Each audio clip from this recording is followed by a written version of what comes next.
On va se gêner sur Europe 1. 15h30, 18h, Laurent Ruquier.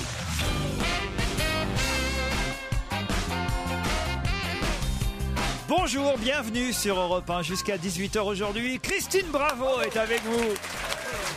Stevie Boulet. Jérémy Michalak. Et le duo que la France nous envie, Florian Gazan et Pierre Bénichou. Bonjour. Je sais pas pourquoi Pierre il n'aime pas Florian Gazan. Il y a un truc. Mais parce que c'est le voir qui me gêne. Mais parce que j'ai un truc qui l'a plu, la jeunesse. Je crois qu'il aime pas être associé à quelqu'un la d'autre. pauvreté de la République. Que tu n'as plus non plus, mon cher Non, Gazan. je sais, moi j'en ai un petit peu plus. Non mais c'est la casquette, c'est votre tenue qui. Mais oui. qui lui. Prête Mais ta je fais casquette à exprès. Pierre. Écoutez, vous n'avez pas commencé à faire chier une vedette de la télévision. Ah oui, c'est vrai qu'on l'a vu samedi soir. Ah, vous l'avez trouvé bien samedi soir? Ah J'ai oui, pas j'étais regardé. vachement bien. Ouais. Ah ouais. Alors, comment il était, Ah, il Pierrot était très bien. Hein. Ah ouais. On a battu un record d'audience. Je pense que c'est grâce à lui. Ça peut pas être à cause de Gonzalez et Yael Naïm. C'est sûr. Gonzalez, il est pas mal. Il y a une Naïm, elle fait un peu chier. Oui, genre, un monsieur m'a dit dans la rue. je Et sais pas Zemmour quoi. et Nolo, alors vous l'avez trouvé comment alors? Bah, je les trouve mollasson. Ah oui. Ah bah Ah oui. bah avec toi c'était la rencontre du troisième type. Hein, Non, putain. non, mais je veux dire, sérieusement, je croyais tomber sur 2 hyènes, Ouais. et je suis tombé sur 2 moutons. Ouais. Ce c'est serait un pas un bulldog. petit peu de la jaquette, les deux, non? Je sais pas. Oh, mais mais- faut dire que vous étiez brillant en même temps. Mais il y allait pourquoi Pour un J'y allais livre. pour quoi? J'y allais pour parler de toi, j'y allais pourquoi? mais sois... commence pas, hein. Non, ma chérie, je Parce commence que, pas. hein, Non, voilà. tu sais bien que Christine je est t'aime. fatiguée. Elle a fêté les 18 ans de sa fille ce Ouais. week-end. Non. Si, ça m'a mis Ta un fille a 18 ans, mais vous l'avez eu à quel âge? Ça s'est bien passé, Christine? C'est bien passé, mais c'est fatigant. Ça t'a coûté combien? Ouais. Ah, ça, C'est pour ça que c'est lui fatigant. demandez pas parce qu'elle va vous sortir la facture du champagne. Ça lui a peut-être coûté un nez, mais ça n'a pas coûté un nez, en tout cas. 18 ans, ça s'arrose en même temps. Ouais, ça s'est bien arrosé d'ailleurs. Mais Voilà. tu leur as fait le beau cadeau d'être là? C'est ça qui a coûté le plus Non, cher. elle a mis la soirée en route et elle s'est barrée après. Laurent aussi était là et, Eh oui. et c'était. Bah, je l'ai fait, la gamine. Moi, je déteste aller dans les fêtes, mais je déteste ne pas être invité. Ah oui, c'est vrai que c'est vexant. Alors, moi, je voudrais qu'on me dise, je dis, bah non, je pars, j'ai un enterrement prévu, n'importe quoi. Mais que savoir qu'il y a eu une fête où j'étais pas invité, c'est pour pire. moi, c'est une blessure. D'ailleurs, dans le public, tout le monde est comme ça, n'est-ce pas? Et voilà, je joue au public. J'ai au téléphone Yves Muller. Bonjour, monsieur Muller. Bonjour Monsieur Ruquier, bonjour à tous. Et merci pour votre mail. Vous m'avez écrit pour me dire que lors de l'émission du 9 novembre dernier, j'avais fait part de la construction de votre petite maison dans la prairie. Ah oui. C'est vous qui avez construit cette maison dans votre jardin et vous vouliez me remercier de la retenue avec laquelle nous avions évoqué cette maison sans être trop moqueur. Et vous invitez Gérard Miller à venir passer une soirée autour d'un feu de cheminée pour partager un bon repas dans votre petite maison dans la prairie. C'est surtout pour lui faire découvrir un univers, parce qu'il parlait d'un univers que personne ne remarquerait sans doute s'il devait disparaître. Et puis bon, c'est surtout par rapport à ça. Et puis oui, votre retenue en fait ce jour-là, puis m'a fait plaisir parce que vous auriez pu tourner ça beaucoup plus à la dérision en fait. Et Dites puis, donc, j'ai l'impression qu'il y a beaucoup de monde dans votre petite maison dans la prairie là. non, je suis pas dans la petite maison, là je suis à mon travail. C'est peut-être pour ça qu'il y a beaucoup de bruit derrière moi. Miller demande qu'est-ce qu'il y aura à bouffer pour le bon repas. Il y aura des steaks de soja ou pas? Est-ce que vous êtes vraiment un écologiste dur ou pas? Non, du tout. Enfin, en fait, on a fait la maison vraiment dans le même esprit. Donc, sans courant, il n'y a pas d'eau courante. On va pas au donc, courant, c'est une connerie, je le dis toujours. Vous avez aussi des jumelles qui se cassent la gueule en courant dans la prairie ou pas, non? Non, j'ai deux garçons. J'ai pas de filles, j'ai 2 garçons, Paul et Thomas, mais ils ne se cassent pas la gueule dans la prairie. non. Alors, pardonnez l'indiscrétion de ma question, mais pourquoi? Parce qu'il est fan de la série. D'accord. Ah, voilà, Oui, tout enfin, bon, simplement. c'est une série qu'on regardait voilà en famille. Je suis issu d'une famille de 6 enfants et puis le côté entraide et amour des parents, bon, c'est des choses qu'on rencontre au jour le jour. Donc c'était Écoutez, C'est un symbole pour nous, quoi. on va pas vous embêter plus longtemps parce qu'on finirait par être moqueur. On vous remercie. D'autant que j'ai Thomas au téléphone et Thomas voulait vous remercier, Pierre, parce que vous avez eu la gentillesse, voilà, de bien vouloir écouter ce qu'il vous a demandé, c'est-à-dire faire le bruit de la trompette pour la sonnerie de son portable. C'est bien ça, Thomas, hein? Oui, c'est parfaitement ça. Donc, je suis vraiment très heureux parce que je m'attendais pas à ce qu'il le fasse, que vous lisiez le mail. Ah oui, d'accord. On va vous mettre tous dans la maison, dans la prairie, là, comme ça. C'est-à-dire la moitié de votre classe. En quelle classe vous êtes, Thomas? En fac de sciences. Ah, en fac de sciences.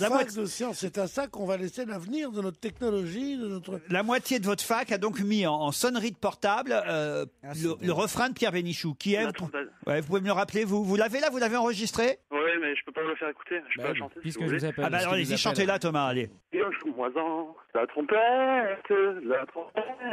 Ouais, je crois que ça lui a collé un virus dans le téléphone.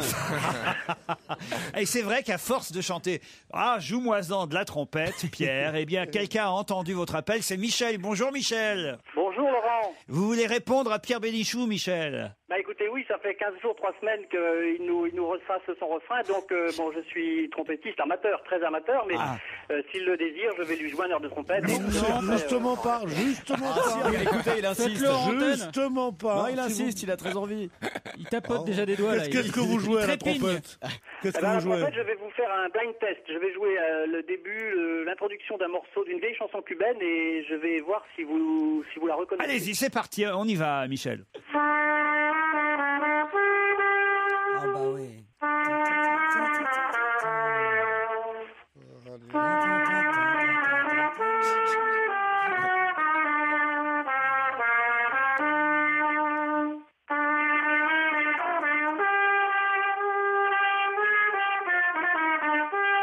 On peut peut-être le laisser jusqu'à 18h. Moi, je vais y aller. Gardenias para un amor. Je vais y aller, j'ai un rendez-vous en 2010. C'est Le Gardenias. refrain. Non, C'est ça. C'est Dos Gardenias. Ah oui, c'est Gardenia, non? Gardenias. non, il y a des CD Voilà, là. messieurs, dames. Bravo. Bravo, Michel. Superbe. Gardenias? Ouais. Alors, c'était quoi, Michel? 20 años. Ah, c'est 20 años. J'ai hésité entre les deux. d'accord. Ah, Ah ouais, c'est 20 años, Ouais, bien sûr. Ah, bien bah, sûr. bien sûr. J'ai d'abord pensé à 20 Très años. célèbre Omar Portuondo, que vous devez connaître certainement. Ça m'a échappé, ça m'aura échappé. Bon, on vous remercie en tout cas, c'est vachement sympa d'avoir joué de la trompette sur Europe 1 comme ça. Oui, Bah merci oui. à vous. Vous nous écoutez tous les jours, vous êtes trompettiste amateur, évidemment. Ah oui, très très amateur. Vous Oh avez non. pu le remarquer d'ailleurs. Bon amateur, croyez-moi, vous avez un son. Vous avez un Ah bah son. j'ai un son. Il y a une empreinte, ouais. Et puis au moins, voilà, Pierre n'aura plus à chanter Joue-moi-en, parce que ça y est, c'est fait. Ah Ah non, Non, Pierre, ça va. Merci en tout cas. Merci Michel et bravo.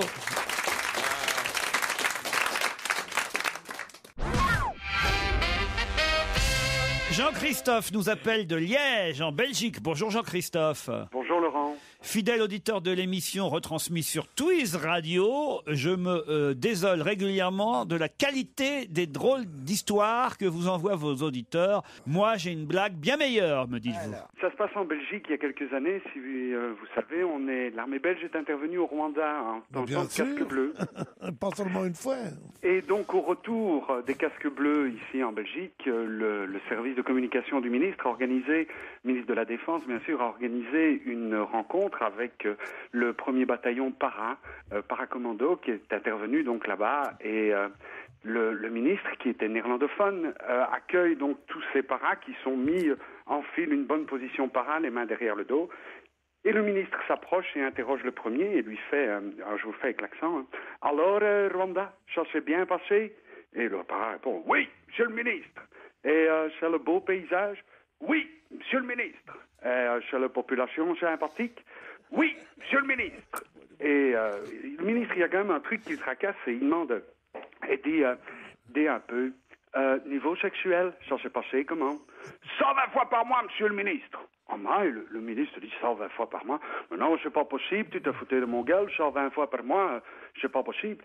120 fois par mois, c'est normal pour un para. Oh my, il va un peu plus loin dans la file et il recommence. Alors, Rwanda, bien passé?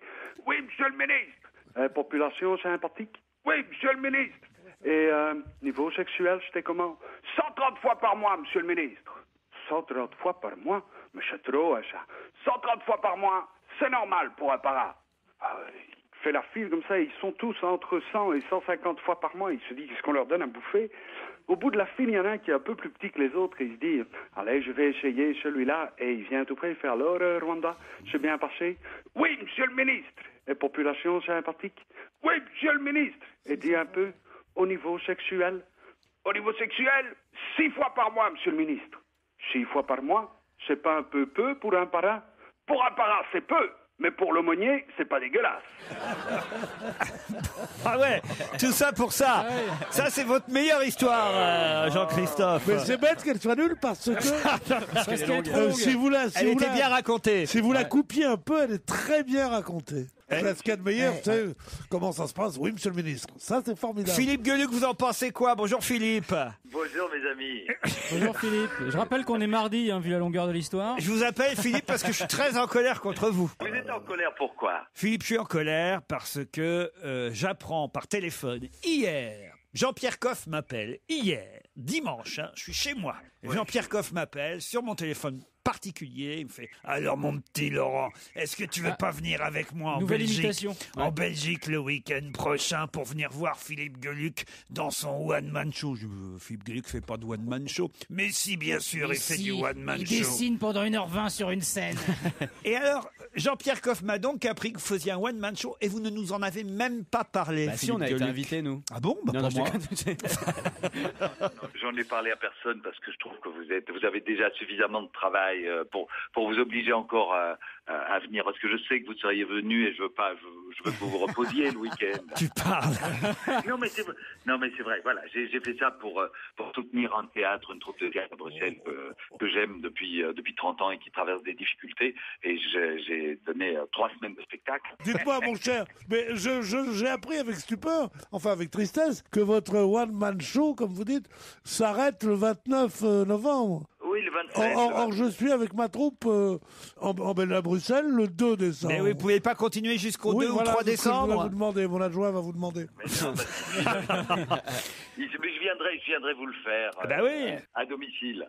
Parce qu'on sera effectivement en Belgique. Je ne sais pas si Jean-Christophe est encore au téléphone, notre auditeur de Liège. Oui, oui. Nous ne serons pas à Liège, mais nous serons à Bruxelles jeudi 2 décembre prochain. Jeudi 2 décembre au Théâtre National de Bruxelles.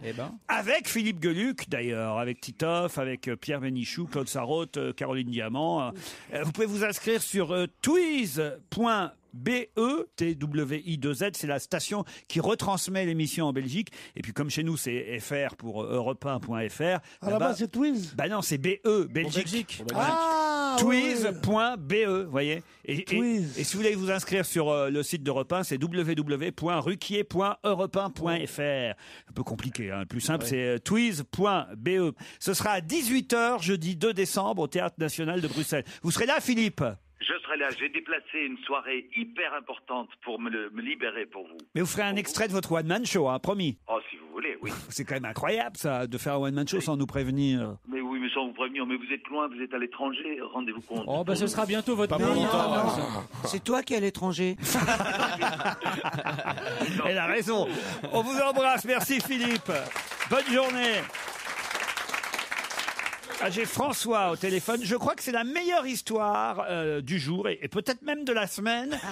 Du jour, c'est pas dur. Que François nous envoie. Bonjour François. Bonjour. Allons-y, c'est parti. Alors, ça se passe dans un monastère. Et donc, dans ce monastère, il y a une règle, c'est que les moines n'ont pas le droit de parler. Très bien. Donc, en fait, un jour, ils décidaient de changer un peu cette règle. Et donc, on se dit que chaque année, au cours du repas de Noël, un moine seulement aura le droit de prononcer une phrase. Donc, pour décider de quel moine il s'agit, on commencera par le plus vieux. Puis après, le deuxième plus vieux, l'année d'après, et ainsi de suite. Donc, dans un moine par an à Noël. Hein. Voilà, à Noël. Une phrase. Oui, une seule phrase. Donc dans la première année, le jour du repas de Noël, donc le doyen des moines se lève, prend sa respiration et dit « J'aime la soupe de courge. Je trouve que l'on n'en mange pas assez souvent. » Il se rassoit. Donc une année passe dans le silence complet, puis c'est au tour du deuxième moine, le plus vieux, de prononcer sa phrase. Donc au repas, il se lève, tape sur son couteau, prend un air solennel et dit « Je n'aime pas la soupe de courge, et je trouve que l'on en mange trop souvent. » Il se rassoit dans un silence de cathédrale. Donc, et là, un an passe encore, sans qu'aucun moine ne prononce le mot. Arrive enfin le jour de Noël, où le troisième moine doit prononcer sa phrase mûrie toute l'année. Donc il se lève d'un air solennel, prend sa respiration et dit « C'est pas bientôt fini, c'est l'histoire de soupe de courge ?» Non, elle est pas mal. Si, franchement, on vous applaudit, François. C'est la meilleure du jour. Europe 1. Une info, une enquête, un défi. C'est le challenge Vermus. Bonjour Paul. Bonjour Laurent. Alors maintenant, il faut enquêter sur les quelques sujets que je vais vous proposer. Évidemment, sujets trouvés dans la presse du jour et du week-end. Des interrogations, par exemple, interrogation concernant Philippe Torreton qui démissionne du Conseil de Paris. Il quitte donc l'aventure politique. Alors on veut tout savoir sur cette histoire. Il paraît que c'est parce qu'il n'était jamais là. Est-ce que c'est vrai? Il vit plus à Paris, oui. Il habite chez moi dans la Sarthe. Il habite dans la Sarthe. Comment vous savez ça? Chez François Fillon? Bah, je sais pas, C'était dans les journaux. c'est Il vit qu'on chez en toi. a parlé, oui. Il vit chez toi? Non, mais pas chez moi, dans la Sarthe, dans mon département, dans mon pays. Enfin bon, Laurent, Ouais. ça fait pas très sérieux. Se présenter à une élection et démissionner 2 ans après, c'est pas raisonnable. Oui, mais en même Vous voulez temps, tout savoir, vous saurez tout. S'il n'est plus à Paris et qu'il est dans la Sarthe, c'est même au contraire plutôt très bien c'est de plutôt louable. de démissionner. Non, c'est pas bien, Laurent. Ah C'est pas bon, bien. la Non. façon dont M. Delanoë s'est empressé de dire qu'il démissionne pour raison personnelle, parce qu'il n'est pas assez souvent libre, étant donné ses horaires, ses machins et tout ça, et c'est lui, je respecte sa décision, ça veut dire qu'il a été viré. Sans ça, on ne dit rien. Ah bon? Mais oui, quand Ah ben voilà, il faut que Paul nous le dise. Alors, viré ou pas viré? Qui a Je vais décidé? vous dire ça tout à l'heure. Très bien, parfait, vous enquêtez, Paul. Henri-Jean Servat, vous voyez qui c'est? Ouais, c'est un ami. Ah, c'est un ami, ça m'étonne Oui, pas. c'est un bon ami. Ah oui, c'est le même, c'est le même genre. Vous avez les mêmes chemises? Alors, je ne dis Pas pas loin. comme lui, je suis quand même plus raisonnable dans ma façon de m'habiller. Alors, il paraît qu'il est en tournée avec un spectacle. Déjà, moi, je savais même pas qu'il faisait du spectacle. Henri-Jean Servat. Alors, d'abord, on aimerait bien savoir quel genre de spectacle c'est. Qu'est-ce qu'il fait sur scène, Henri-Jean Servat? Et alors, il paraît que son spectacle a été interdit à Beaucaire, dans le Gard, à cause de propos qu'il aurait eu contre la corrida. Et alors, on a voulu interdire son spectacle, mais il a quand même réussi à le jouer, son spectacle. Et je lis dans la presse qu'il l'aurait joué dans un appartement. Alors, ça veut dire que c'est un spectacle pas pour beaucoup de monde, quand même, parce que dans un appartement. Et encore, c'était pas plein. Faites attention, souvent on lit n'importe quoi dans la presse. Ah. Un spectacle dans un appartement, ça me paraît quand même un peu absurde. Alors, en tout cas, pourquoi le maire n'a pas voulu le laisser jouer et surtout, comment il a fait pour s'en sortir lors de cette date à Beaucaire? Et surtout, est-ce qu'il trouve à chaque ville où il passe une raison de polémiquer pour se faire un peu de promo? Parce que autrement... Non. Ah non? C'est pour plaire à Brigitte Bardot, parce que c'est l'historiographe, c'est un peu le biographe de Brigitte Bardot, c'est lui qui organise l'exposition Bardot et tout ça. C'est un type très très sympathique, très sympathique, et il est contre. Ça c'est parce que vous participez de temps en temps à l'émission avec Yves Lecoq, vous là, non? Il a peur pour les animaux, quoi. Alors il veut pas la corrida. Hein. Bon, autre chose, Chantal Joanneau, qui aurait vendu seulement 205 exemplaires de son livre Sans tabou. Alors, ça paraît étonnant quand même, c'est pas beaucoup, c'est le flop de la ministre, dit... Laurent, 205 exemplaires, c'est ce qu'on donne en service de presse déjà. Bah, c'est ce qu'écrit le Parisien. Hein. Bah écoutez, le Parisien peut écrire des bêtises, laissez-moi le temps de la réflexion. Bah, le Parisien publie le classement Edistat des meilleures ventes de livres. Et la nouvelle ministre des Sports aurait vendu seulement 205 bouquins de Sans tabou aux éditions La Martinière. Sans intérêt, surtout, manifestement. Pendant que Jean-Luc Mélenchon, lui, aurait quand même vendu 20 000 exemplaires de son livre Qu'ils s'en aillent tous. Devant Michel Rocard, 11 000 exemplaires pour son livre Si ça vous assure. Et puis, on a aussi les 11 000 exemplaires de Martin Hirsch avec son bouquin Pour en finir avec les conflits d'intérêts. Moi, ce qui m'intéresserait aussi, c'est combien on a vendu Dominique Villepin de son bouquin aussi. Ça serait intéressant d'avoir les chiffres. Pour le moment, dans le livre hebdo, tu dois trouver ça. Non. Attendez, c'est toujours un décalage. Si vous voulez des informations exactes, faut partir à... faut enquêter. Je veux dire, ça tombe pas comme ça dans les Il faut avoir le bon site internet. Les éditeurs, ils racontent des conneries. Ils racontent n'importe quoi, les éditeurs. Faut y aller, c'est différent. Faut appeler 1200 librairies, faire une moyenne. Vous demandez un travail de titan, là. Si ça se trouve, l'éditeur de Joanneau, il a gonflé les chiffres en plus. Vous n'allez pas nous faire croire, Vermus, que vous allez appeler 1200 librairies d'ici 17h30, puis que vous allez faire une moyenne. Laurent, c'est ce que je devrais faire si j'étais un journaliste totalement intègre et honnête. C'est la fourchette pour avoir le chiffre exact, c'est tout. Bon, maintenant, je vais me débrouiller autrement. C'est bien. On appelle deux. Moi, je crois que pour avoir le chiffre exact, il faut imaginer ce qu'on pense, que vaut un livre est divisé par 10 à peu près. Parce que les chiffres de l'édition sont bien plus faibles qu'on ne le dit. Un type comme Jean d'Ormesson, qui est une vedette, quand il vend 50 000, il est content. Quand un livre est tiré soit à 5 000, soit à 2 000, soit à 10 000, 15 000 exemplaires quand c'est quelqu'un de très connu, et quand on fait 20 000, on est un best-seller. Il y a un téléphone qui sonne à côté de vous, Paul. Bah oui, j'ai 5 téléphones autour de moi, et comme vous êtes en train de papoter, ça sonne de tous les côtés, quoi. Dites, Paul, une question, est-ce qu'on a tenté de voler votre ordinateur ? Le mien ? Oui. Non, le mien sûrement pas, non. Ah bah c'est bien ce que je pensais. C'est le seul journaliste qui n'a pas été cambriolé. Vous pensez Il n'a pas d'ordinateur. À quoi vous pensez, Laurent? Non, je sais pas, parce que je me disais que ça n'avait pas beaucoup d'intérêt, le vôtre. Oh, c'est gentil, ça, vraiment. Détrompez-vous, Laurent. Ah bon? Détrompez-vous. Vous parlez de ce que vous ne savez pas. Bah, alors, j'ai une dernière question. Alors, où sont passés les 20 ordinateurs volés dans les locaux du site d'information rue 89? Une vingtaine d'ordinateurs encore disparus, y compris celui du journaliste Pierre Aski, qui est directeur de ce site rue 89, après Le Point, après Mediapart. Ça fait quand même beaucoup d'ordis qui disparaissent, Paul. Ouais, ça commence à faire... Ouais, à votre avis, alors, qui est derrière ça? Bon, bah écoutez, laissez-moi 1 heure et je vous le dirai. Bill Gates. Qui les revend après? Oui. Les Chinois. Christine, qu'est-ce que vous en pensez? Vous croyez quoi, vous? Des ordinateurs, j'étais pas au courant déjà qu'il y avait des vols. Excusez-moi, j'ai vécu dans un... Ça fait 3 mois qu'elle prépare les 18 ans de sa fille. Bah oui, je suis un peu Tu es au courant qu'on a piqué l'ordinateur de Gattegno, de machin? Non, dans le je Point, suis pas au courant. Donc ça veut dire que... Mais tu vis où dans ça? Ça veut dire que t'es une martienne. Ça veut dire que vous faites des émissions élitistes. Il y a certains de nos auditeurs en ce moment qui écoutent et qui savent pas effectivement qu'il y a eu des ordinateurs volés, voilà.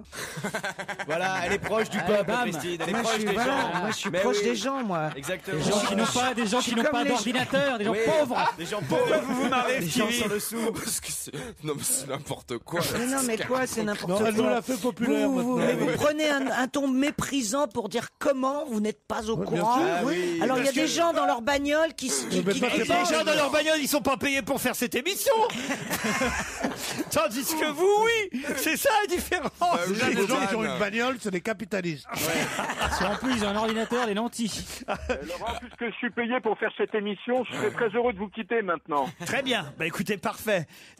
On préfère que ce soit vous qui démissionniez, ça évitera les indemnités. Merci Paul, à tout à l'heure avant 17h30. On va se gêner. Laurent Ruquier et toute sa bande. Jusqu'à 18h sur Europe 1. Nous sommes ensemble depuis 15h30 avec Florian Gazan, Jérémy Michalak, Christine Bravo, Sylvie Boulet et Pierre Bénichou. Et alors là, je vais vous dire, ce sont des vénards qu'on va avoir au téléphone dans un instant. Carole, qu'est-ce qu'il gagne? Carole et Yves, bonjour. Bonjour. Parce que ça y est, c'est parti, Noël approche. Alors, et à votre avis, qu'est-ce qu'il y a en jeu? Des chocolats Jeff de Bruges. Des Pyrénéens. Ah non. Ah, ça, vous allez être content. Mieux que ça. Et mon chéri. Un bon d'achat de 600 € valable dans un des 300 magasins de l'enseigne Jouet Club. C'est quand même formidable. Vous êtes content, vous qui n'avez pas d'enfants. 600 €, c'est ça. Oui, c'est beaucoup C'est un d'argent. budget. Ça va aider quand même des tas de oui. gens. Et ceux qui n'ont pas d'enfants. Non seulement qu'ils en fassent rapidement. Bah, ils peuvent acheter des échelles, les échelles. Carole et Yves, je suis sûr que vous êtes très contents, non? Oui, forcément, ça permettra d'acheter les cadeaux de Noël. Oui. Exactement, 600 € chez Jouet Club. En plus, il y a les avantages Jouet Club. Une liste de réservations à déposer en magasin. Non, fais pas ta Julie, je te jure. Il est là mon PowerPoint. Non, mais je te Alors, jure. je vais vous le faire. Alors, fais-le bien. Je vais vous le faire comme si ce n'était pas écrit alors. Voilà. Vous savez qu'il y a une liste de réservations. Ah bon? Non, arrête. Si. Ou qu'on peut déposer en magasin pour faire ses achats sans stress. C'est incroyable. Est-ce qu'il y a d'autres avantages chez Jouet Club, Laurent? Il y a une carte magique. Non. La carte magique Jouet Club. Mais rassure-moi, il y a un parking devant. Ça permet de par cumuler Internet. des points à chaque passage en caisse et on reçoit des offres spéciales. Des bons d'achat, par exemple. Sans compter, évidemment, qu'on peut commander sur Internet, sur www.jouetclub.fr. C'est pas Toys R Us qui ferait ça. Il y a quand même 732 pages de jouets dans le catalogue Jouet Club. 732, c'est passionnant à lire. 2100 références, c'est la Bible du jouet, Jouet Club. Ça se vend plus que Chantal Joanneau. 300 magasins partout en France. Partout près de chez Et vous. c'est 600 € qu'on vous offre grâce à Jouet Club. Non, moi, alors là, je vais vous dire. Ce qu'il y a de plus naturel, c'est les applaudissements après. Ça, c'est un beau cadeau. Encore faut-il gagner, Carole. Et vous faites quoi dans la vie, Carole? Je suis professeur. Ah bah voilà, pour les enfants. Voilà. Toute la classe. Ah oui. Prof de quoi vous êtes? Mathématiques. En quelle classe? Collège et lycée. Collège et lycée, prof de maths. Ils doivent vous aimer, les élèves. Ça, normalement, on l'aime pas, la prof de maths. Vous exercez à Plougastel Saint-Germain même? Non, à Quimper. À Quimper. Ah, Quimper, c'est joli Quimper. J'adore Quimper. Merci Pierre. Ok, super. Non, mais c'est vrai. C'est bien qu'il valide des villes. Vous êtes déjà allé à Quimper, vous, Pierre? Bien sûr, je suis allé à Quimper. Il y a les fêtes de Quimper au mois de juillet ou d'août, non? Oui, les fêtes de Cornouailles. Les fêtes de Cornouailles, c'est formidable. J'adore Quimper. J'aime beaucoup tout ce qui est entre Quimper et Concarneau, vous savez.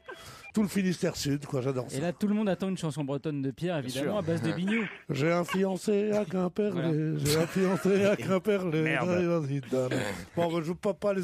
Yves est au Luxembourg. Bonjour Yves. Bonjour, alors bonjour à toute l'équipe. Bon, alors c'est vrai qu'au Luxembourg, j'ai l'air un peu con avec mes 600 € chez Jouet Club. Non, pas du tout. Ah, vous n'êtes pas riche? Non, malheureusement pas. Enfin, honnête. Bah, qu'est-ce que vous foutez au Luxembourg?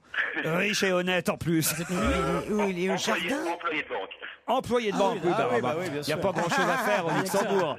Non, mais oui, effectivement, non. Bon, alors vous êtes quand même prêt à gagner 600 € chez Jouet Club? Effectivement, j'ai deux petits-enfants, donc ils seront très contents de pouvoir avoir des beaux cadeaux pour cette fin d'année. Non, mais Monsieur Kerviel, il vous est quand même resté quelque chose. Carole, Yves, voici la question. Qui a-t-on vu en cuisine à Frangy-en-Bresse? On vous laisse 10 secondes d'avance sur mes camarades. Non. Sarkozy. Non. Qui a-t-on vu en cuisine à Frangy-en-Bresse? Un comédien. Non. Un joueur de football. Non. C'est une comédienne? Non, pas une comédienne. Un politique? Politique, non. Qui a-t-on vu en cuisine à Frangy-en-Bresse? Alors, je crois que Jérémy Michalak le sait. Allez-y, Jérémy. Oui, une success pour une fois. Ah, vas-y, vite, dernière proposition, après je donne la réponse. Carla Bruni. Non, alors allez-y. C'est Madame Montebourg, Audrey Pulvar? Audrey Pulvar, Madame Montebourg. Bonne réponse de Jérémy Michalak. Et oui, enfin.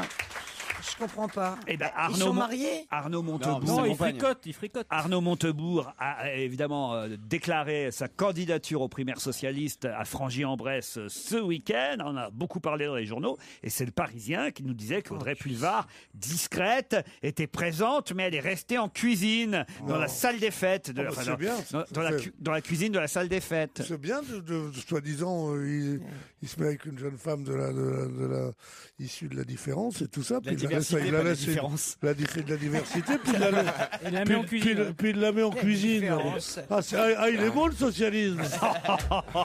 Il est bon le socialisme. Mais non, mais elle n'était pas en cuisine, elle faisait pas la cuisine, elle se cachait dans la cuisine. Elle peut se cacher dans la cuisine, pourquoi on jouait à chat ou quoi? Si elle voulait se cacher, pourquoi elle n'est pas restée à la maison? La journaliste vedette a rejoint la cuisine, elle a entrebâillé la porte pour suivre le discours avant de s'éclipser tranquillement à la fin, c'est ce que nous dit le Parisien. Parce qu'elle ne voulait pas voler la vedette à Arnaud Montebourg, tout simplement. Elle voulait faire comme Cécilia, quoi. Elle reste là, puis elle s'éclipse juste à la fin. Mais toutes les journalistes sont prises en un. Il faut qu'ils se dépêchent. Les politiques, il ne va plus rester qu'Arlette Chabot bientôt. C'est perdu, en tout cas, Yves et Carole. Je suis triste. Christine Bravo est là aujourd'hui, non? Christine Bravo est là, oui. Je suis là, ma chérie. Pourquoi? J'ai un petit bébé, donc j'aimerais bien avoir un body, si c'est possible. Un petit body Bravo Léo, d'accord. Il a quel âge? Elle a 6 mois. C'est une petite fille? Oui. Bon, je vous envoie ça. Mais il vous en reste, Christine? Il m'en reste de plus en plus parce qu'on a plus en... Ça marche de moins en moins. C'est vachement bon signe, ça. Mais non, justement, les stocks grossissent à vue d'œil. Mais non, parce que justement, on a reçu des nouvelles commandes. Voilà. C'est quoi les nouveaux modèles? C'est quoi les tendances? Il y en a une, mais qui est en cours d'impression, là, mais qui arrive. C'est pour les petites filles, justement. Il y a écrit: est-ce que cette couche me grossirait pas un petit peu? C'est mignon. C'est mignon. C'est trop mignon, ça.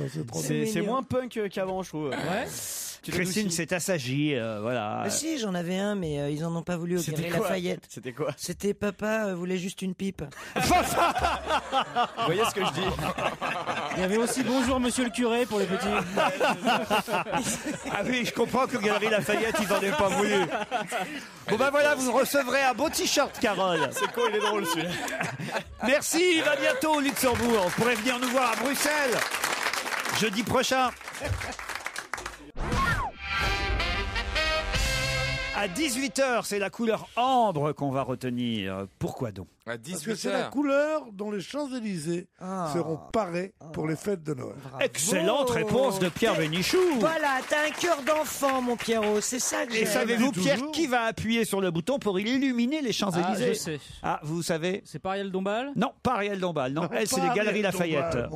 C'est une pétasse? Allez-y, Pierrot, faites-nous rêver. C'est une femme. C'est une femme? Oui, c'est toujours une femme qui illumine les Champs-Élysées. Est-ce que c'est Une est-ce comédienne. qu'on l'aime bien? Une comédienne qu'on aime bien. Est-ce que c'est une bonne comédienne? Oui, excellente comédienne. Catherine Deneuve. Non. Emmanuel Béard? Non. Est-ce qu'elle est jolie? Elle est alors jolie, oui. Fanny Ardant. Catherine Fro, quand on dit oui, elle est jolie, c'est Catherine Fro. Non. C'est ça ou Yolande? C'est ça ou Yolande C'est Moreau? ça le Florian Ah ouais, Gazan. parce que je la trouve vraiment. Non, c'est une jolie actrice. Je suis pas sûr, pour tout vous dire. J'aime beaucoup cette comédienne. Je la trouve très bonne comédienne, excellente même. Mais je suis pas sûr que ce soit un bon choix pour illuminer les Champs-Élysées. Elle est antipathique? Non. Internationale? Oui. Elle est princesse? Non, pas princesse. Non. Donc, Elle a plus de 40 ans non, ou moins? Clotilde Courreau, tout le monde la connaît, par exemple. Vous voyez, ça aurait été plutôt pas mal. Elle Après a tout. plus de 40 ans ou moins de 40 ans? Oh là, sûrement une quarantaine d'années maintenant. Oui. Donc c'est pas Binoche? Sylvie Testu. Non. Non, Sylvie Testu, tout le monde commence à la connaître quand même. Elle est blonde? Elle est blonde. Sandrine Jean quelque Reno? chose? Ah, Sandrine. Kiberlin? Sandrine Bonner. Non, ni Sandrine Bonner, ni Sandrine Kiberlin. Mais c'est une Sandrine. Pas du tout. Bah alors, alors. c'était chiant. Cécile de France. Cécile de France, avec c'est un pas nom mal, pareil, ça. ça aurait été Cécile formidable. de France, elle n'est pas jolie? Si. Tu Elle a ne pas dit le connais pas contraire. une plus belle gonzesse? Mais il a dit qu'elle Mais il a était belle, tortillé quand Laurent. t'as dit les jolis du oui, je ne sais pas. En plus, elle est belge, elle s'appelle De France, c'est incroyable. Elsa Silberstein? Ah non. Elle a 27 ans, me dit-on derrière. Ah, Et tu toi, tu penses elle qu'elle a avait 40 ans. Ah oui, bien joué, Laurent. Donc Super, elle les fait- indices. Ah, le compas Elle dans fait l'œil. vieille, elle fait J'ai vieille. pas dit qu'elle faisait vieille. Ah bah si. Si, tu viens de le dire. Attends, qui fait vieille? Les indices de Laurent. Laurie. Je trouvais qu'elle faisait mon âge, mais bon, en même temps, j'ai l'air jeune. Oh. Elle a joué au cinéma il y a pas longtemps? Ben, elle joue tout le temps au cinéma, Dans le au film, théâtre gros film- aussi. Gros film américain? Enfin, au théâtre, elle a fait qu'une pièce, mais Et une Vanessa grande- Paradis? non. Daniel Darieux? Non. Daniel Darieux. Marie. Non, mais voyez comme quoi, Elle a- j'ai raison de dire que c'est pas forcément un super Bah oui, choix parce qu'on parce n'y pense pas, ouais. parce que vous n'y pensez pas Bah et son nom attends, vient Elle pas. a un film à l'affiche là? Non, je ne crois pas. Non. Marie-Lou Berry. Non. Elle a les cheveux longs? Non. Ah, long, oui. Ah, ça dépend. Et ça dépend, ça Parfois dépend, ça. court, parfois long. Voilà. Parfois court et parfois. Je crois qu'on trouvera C'est un jamais. mutant. Mais c'est pas un mutant. Elle joue dans des comédies? Plutôt pas, justement. Un non. film chiant? Non, pas chiant. Elle a joué dans des gros films. Chabat? Qui vous dites Alain Chabat. Ah, Laetitia Casta. Non. Rôles principaux? T'as des 27 ans. Rôles principaux, ça lui est arrivé, oui. Mais pas. Marion pas- Cotillard? Non, Marion Elle est Cotillard. brune, Elle a Marion déjà fait, Cotillard, elle commence à être connue internationalement, elle est Ouais. connue de tout le monde. Mais Blonde. justement, là, ce que je reproche, je sais qu'elle est très connue, cette actrice, mais je suis pas sûr que toutes les couches de la population la connaissent, voilà. Un réalisateur pour qui elle a tourné. Un indice. Non, c'est trop facile si je vous dis... Ludivine Seigné. Ah ouais, pas mal. Sagné, pas Sagné. Sagné. Oui, ça serait, ça serait pas un très bon choix, Ludivine Sagné, vous êtes Ouais. d'accord? Alors, ça Moi, peut j'aime pas bien. être Mathilde, Mais c'est pas elle. puisqu'elle est Non. pas blonde. Mimimati? Non. Moi qui me dis blonde, je pense Mimimati. Tu sautes à pieds joints sur le bouton, hein.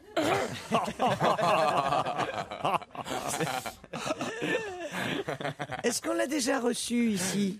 Non. Non, elle a joué dans un film, par exemple, que tout le monde a adoré, un film très populaire qu'on a Ah, vu. dans les ch'tis? Non. Ah, Marianne Chazal. Non, elle a jamais joué. Chazelle. Ah, bah j'ai du mal. 27 ans, Marianne Chazelle. Elle a jamais joué dans des grosses comédies, mais ça, ce film-là, c'était plutôt une comédie, mais une comédie un peu, mais qui a fait un gros carton au cinéma. Puis elle a joué dans un autre film elle a fait des gros succès au cinéma, ça c'est vrai, mais bon, on peut pas dire que non plus ce soit pour l'instant la star incontestable. Mais moi, je la connais. Vous, je pense pas. Alors, je joue plus, alors.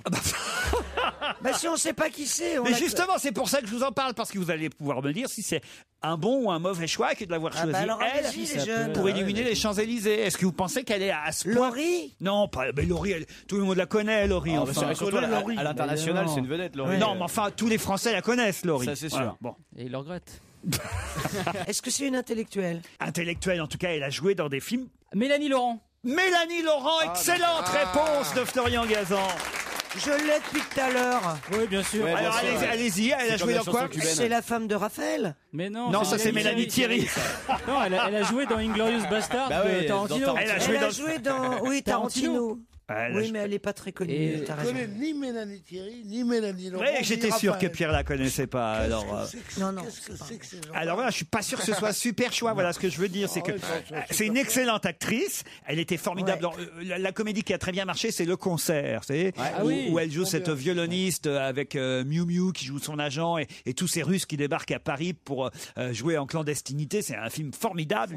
Elle a joué dans effectivement le film de Tarantino, Inglourious Basterds, qui est quand même formidable, aux côtés mine de rien de Brad Pitt et les autres. Donc c'est vrai qu'elle, voilà, c'est une actrice internationale. Elle va jouer en Amérique et tout. Déjà fait. Elle a joué dans Indigène aussi. Elle a joué. Le premier film vraiment où on l'a avec Cadmerade. Voilà, où on l'a remarqué, c'est le fameux film de la chanson Lily du groupe Aaron avec Cadmerade, Je vais bien, ne t'en fais pas, le film de Philippe Lioré. Donc c'est vrai qu'elle a une belle carrière cinématographique. Au théâtre, elle a joué dans une pièce, c'est la pièce de Nicolas Bedos. Bon, voilà, mais est-ce que c'est un bon choix? Voilà pourquoi je disais, je suis pas sûr qu'elle représente vraiment. Surtout, tu la voyais à plus de 27 ans. Ah bah oui, non, il y a une autre raison pour laquelle je pensais que c'était pas un bon choix. Alors que je vous dis, parce que je voudrais pas qu'on croie que j'aime pas cette fiche. Là, je trouve qu'elle est vraiment tous les films tous les films que j'ai cités, je les ai adorés, je les ai trouvés formidables dedans. Mais on peut pas dire, si vous voulez, pour Noël, qu'elle représente la joie de vivre. Elle a je sais pas comment vous expliquer ça. C'est comme si tu mettais Mylène Farmer, quoi.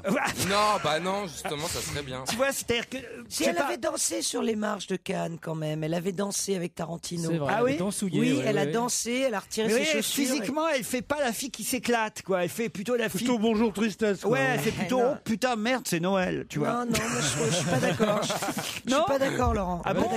Pas d'accord parce que j'ai d'elle cette image de fille. Elle est très marrante. Très marrante, très enjouée. Non, je pense que vous c'est pas une meneuse de revue quand même.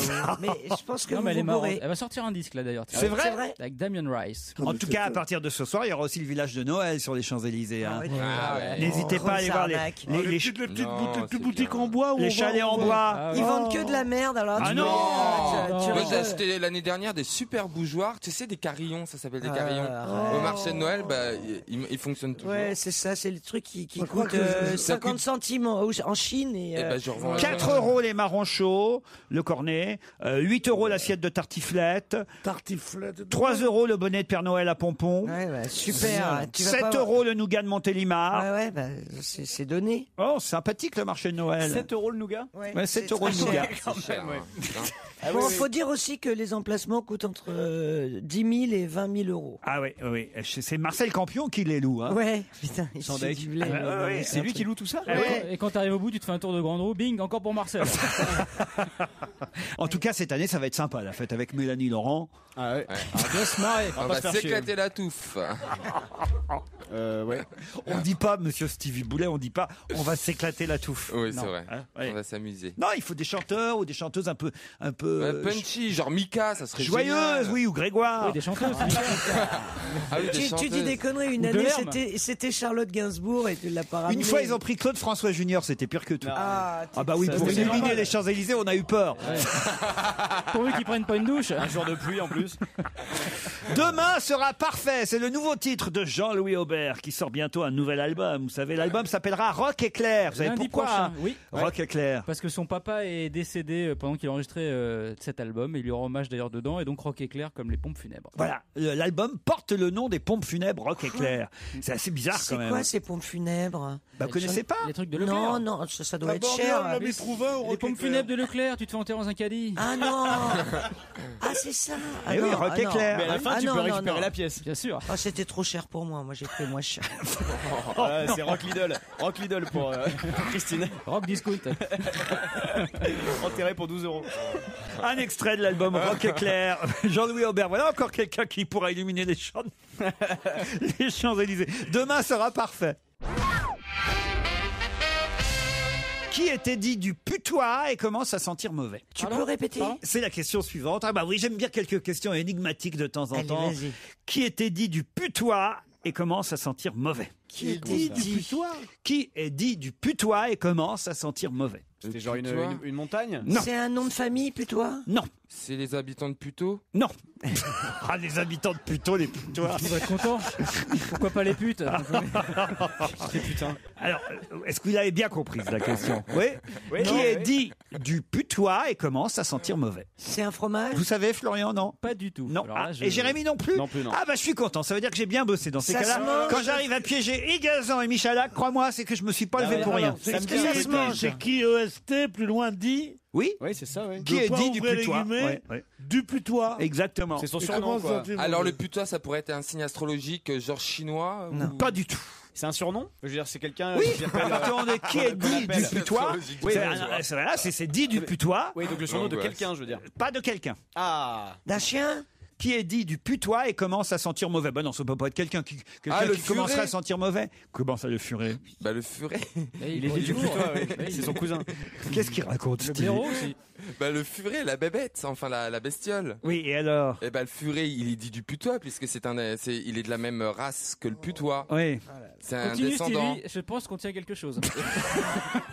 Arrêtez, j'ai déjà du mal. C'est une région? Non. La région du putois. Un objet, c'est un objet? Pas un objet ni une région. Il est dit du putois. Et c'est pas un homme?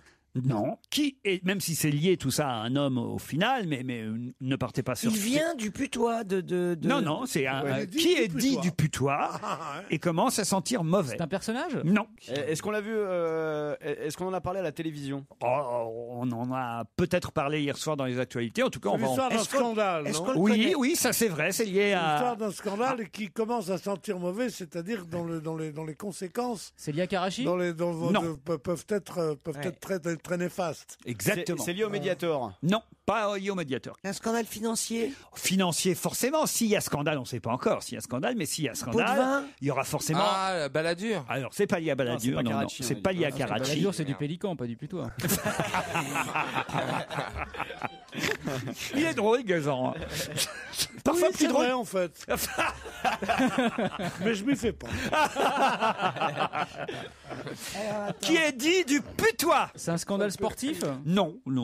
Oh, même si derrière. Enfin là, non, je vous. C'est en France ou c'est Tapie? traduit? C'est en Bernard France. Tapie? Non, c'est pas Bernard Tapie. Est-ce que ça va nous toucher tous? Il y a un lien lointain avec l'affaire Bettencourt, mais en tout cas, c'est pas lié à l'affaire Bettencourt. Eric Woerth et l'hippodrome de Chantilly. Alors, qui est dit du putois? Eric Woerth. Mais non, c'est l'hippodrome. L'hippodrome de Chantilly, évidemment. Bonne réponse. Oui. Bonne réponse de Jérémy Michalak. Eh oui, l'hippodrome de Compiègne. C'est un hippodrome qui est dit l'hippodrome du putois, ça s'appelle au départ. Ah, bah voilà. Et on s'est aperçu qu'il avait, enfin, je veux dire, ses accusateurs pensent qu'il l'a vendu à un prix en dessous de la, et sans appel de chose, sans avoir fait d'appel d'offres à quelqu'un avec qui il était ami. Voilà pourquoi l'hippodrome du putois, dit du putois, commence à sentir mauvais. C'est 2 pages dans Libération aujourd'hui. Voilà, il fallait juste trouver la petite ligne où il était écrit que l'hippodrome était appelé l'hippodrome du putois, à la lisière de la forêt de Compiègne, évidemment. Je ne sais pas si vous êtes déjà allé sur cet hippodrome, Stevie, vous qui fréquentez la forêt de Compiègne. Pourquoi vous vous marrez? Parce que je pense que le journaliste qui a écrit l'article s'est dit je vais mettre ça entre 2 lignes pour que Ruquier fasse une question dessus. Je suis sûr que c'est ça. Il y a des gens qui y pensent maintenant. Qu'est-ce qu'on pourrait mettre pour Ruquier?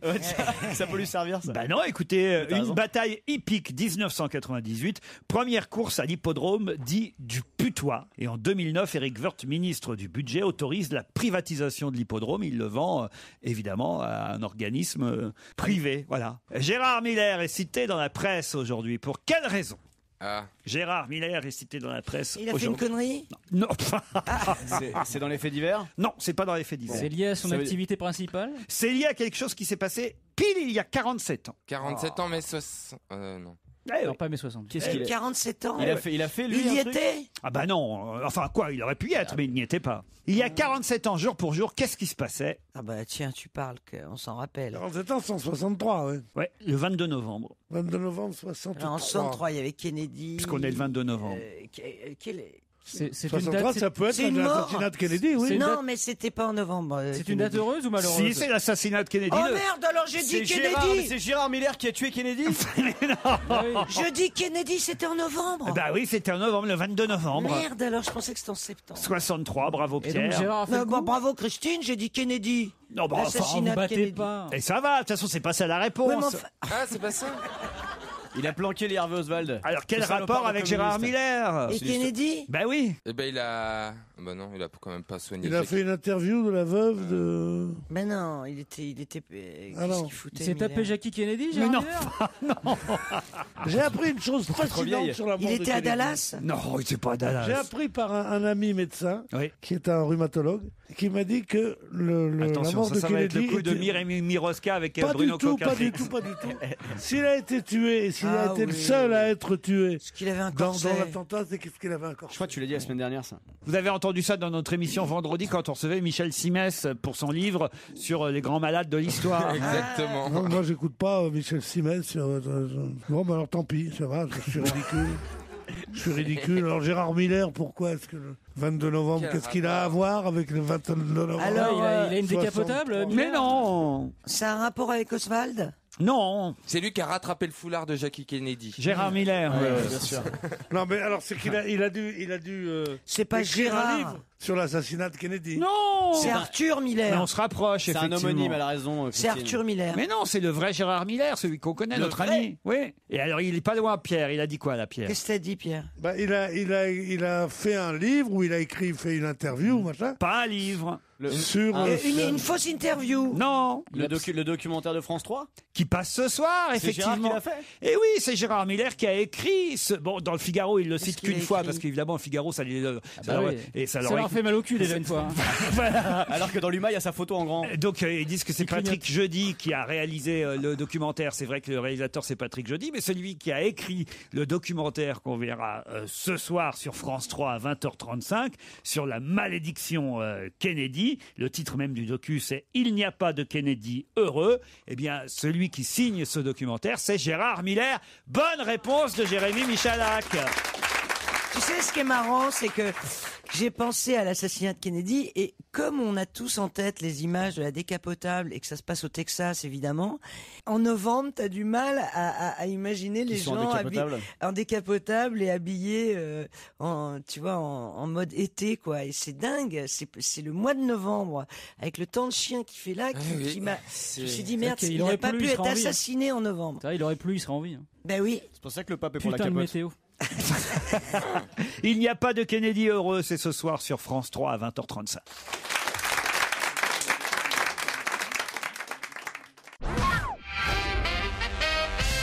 Qu'est-ce que The Independent a été le seul à ne pas faire mercredi dernier? Sa une sur la C'est lié au match de foot? Non. Sa une, sa sur le couverture. mariage. Ça une sur le prince. Sur la princesse qui Ouais. va sur la Voilà. celle qui va devenir reine Kate d'Angleterre. Middleton. Bonne réponse collective. Quoi, Pierre? Il fallait la formuler, quoi. C'est le seul à ne pas avoir fait sa une sur et là bonne réponse collective. Parce que tu mets... On le savait. Vous avez une idée de la collectivité. Pierre, quand on- On le savait. Mais c'est pas ça, mais tu vas pas, t'es Mais oui. tellement pas rapide à sortir. Oui, bien sûr.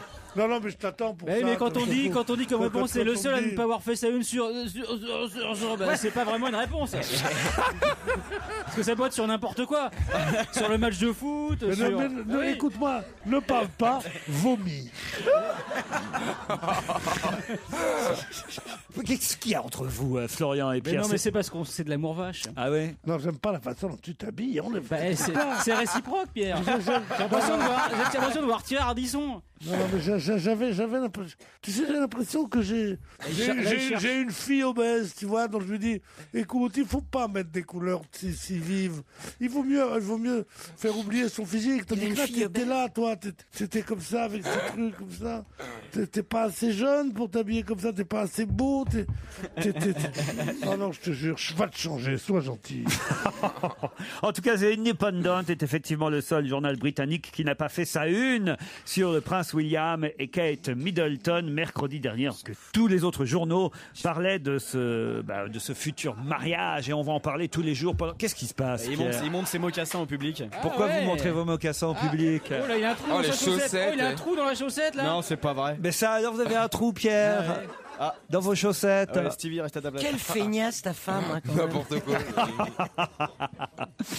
Non, mais je vais les faire recoudre. Est-ce que ça vaut la peine de faire recoudre ces chaussettes? Non. Je pense que Non, mais attends. Le prix d'une femme de ménage qui mettrait 1 heure pour faire ça est-ce avantageux par rapport à l'achat d'une nouvelle paire de chaussettes? Non, mais il a des belloutis aux pieds, il s'interroge sur Des le belloutis, c'est quoi des belloutis? Tu confonds avec le jambon bellotage. Non, Ça n'a rien à voir. Tu comprends avec le beluga qui est... Non, là c'est des bâtas, hein, j'ai vu. Il a des bâtards. Là c'est de la bata. C'est des Westminster, non? C'est pas de la bata ça? C'est pas des. C'est de la Géox, oh merde! C'est de la Géox. Je te crois pas. C'est un cuir qui respire. Ah ça la Géox, j'adore ce concept. J'ai plus des pieds, je le fais partager aux autres. J'adore. Ah la Géox. Je connais pas moi la Géox. C'est les Géox, tu connais pas? c'est avec des petits trous C'est pour que le vrai, pied Il n'y a pas respire. des petits trous, c'est au contraire, c'est un système de respiration. C'est des chaussures orthopédiques, ça. Ouais, c'est pour son pied beau. Ouais. Orthopédique ta sœur. Je suis boiteux, moi. C'est plutôt orthopédique ton frère. Non, écoutez, pardon, mais je ne connais pas toutes les marques de chaussures. Si, tu devrais. C'est connu, Géox. Tu veux continuer à faire des émissions, il faut apprendre les marques de chaussures. Ah oui. Toi, tu nous obliges à Je connais Myris, Bata, Eram, André, vous voyez. Ah, la Géox, Mio aussi, si vous voulez. Les moelles d'art, tu connais ou pas? Non, c'est quoi ça? Tu connais pas les pompes moelles d'art? C'est très connu. Oh merde. Oh non, écoutez, c'est pas possible. C'est très drôle. J'ai honte. J'ai honte de l'avoir faite. Non, pas les grossières, parce qu'elle est tellement vieille. Indy Zara a obtenu le prix Constantin. Carla Bruni lui a un peu volé la vedette, hein, pour tout dire, puisqu'elle est venue chanter en duo avec Marc Lavoine à l'Olympia la semaine dernière, vous le savez sûrement. Mais quand même, il ne faut pas oublier que la lauréate du prix Constantin 2010, c'est Indy Zara, et c'est très joli ce qu'elle chante. Imic si mic, c'est un extrait de son album Handmade. Indy Zara. Europe 1, on va se gêner. Do, ré, mi, fa, si. Do, ré, mi, fa, si. Liado. Oh là là, quel scandale vous allez révéler aujourd'hui à nos auditeurs.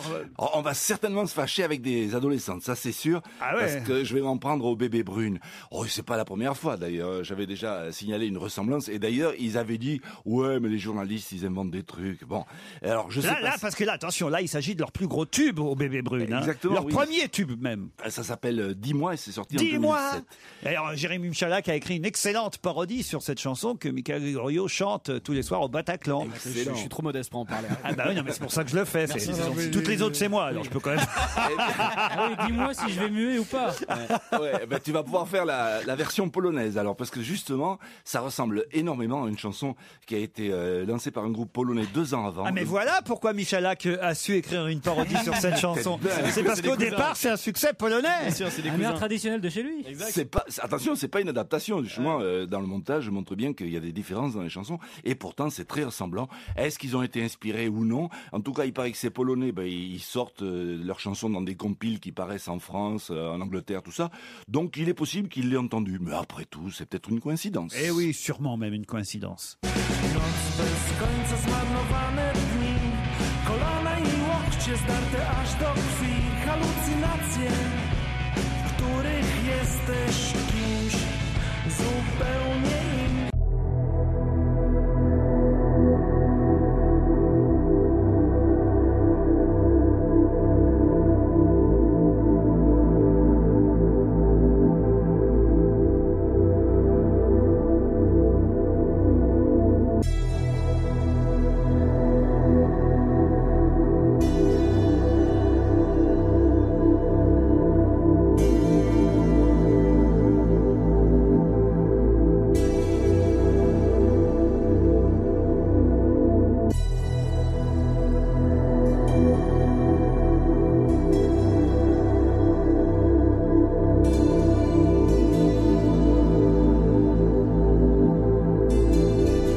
Oui, Serge, effectivement. Ah, il fallait aller chercher en Pologne. Bon, moi je pense que c'est une coïncidence. Parce Ça que a marché en Pologne ou pas? Je vois pas comment les bébés brunes auraient pu, franchement, trouver cette chanson polonaise. Franchement, il vaut mieux être plusieurs sur un bon coup. Hein. Ouais, mais enfin bon, Serge, non, là, je trouve que vos accusations vont un peu trop loin. J'accuse rien du tout, justement. J'ai dit que c'était peut-être une coïncidence.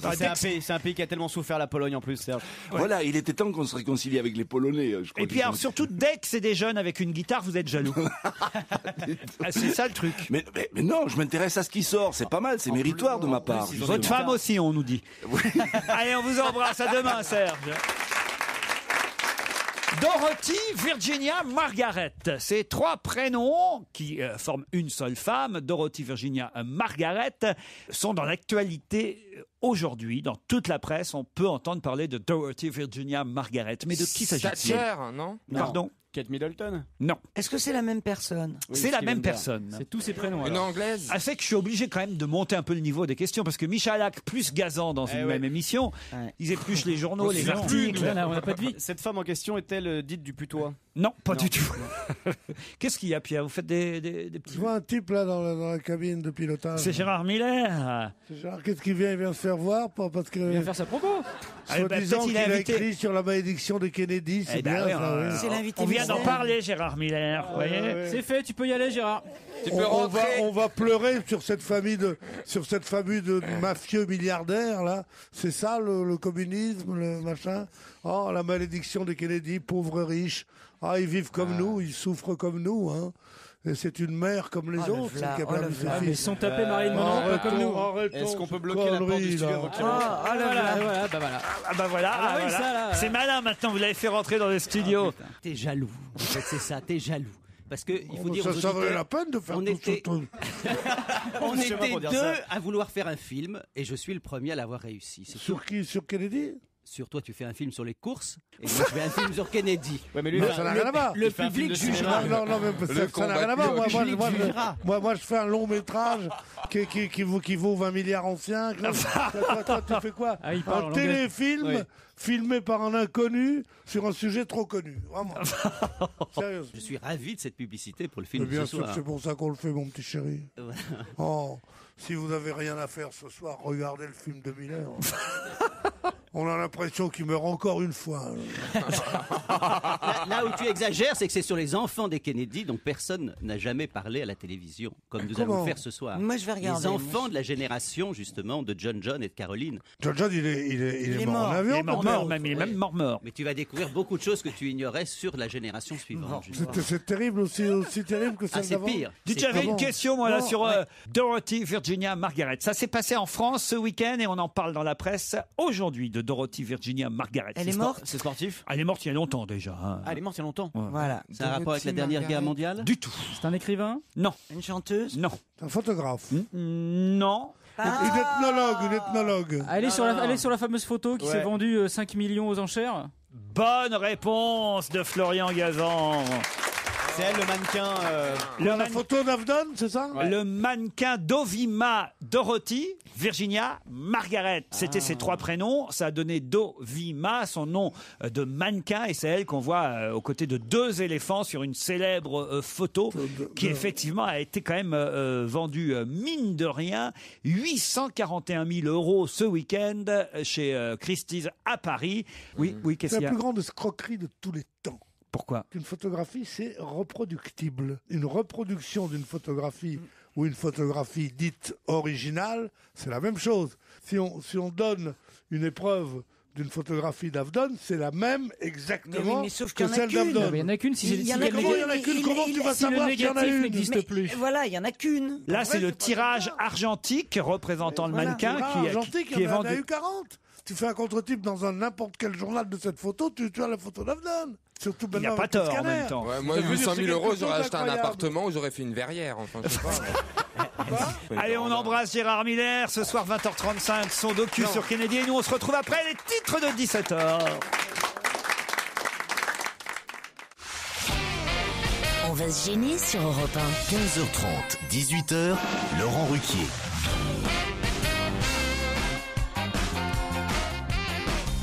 Nous sommes ensemble depuis 15h30 jusqu'à 18h. Christine Bravo est toujours là.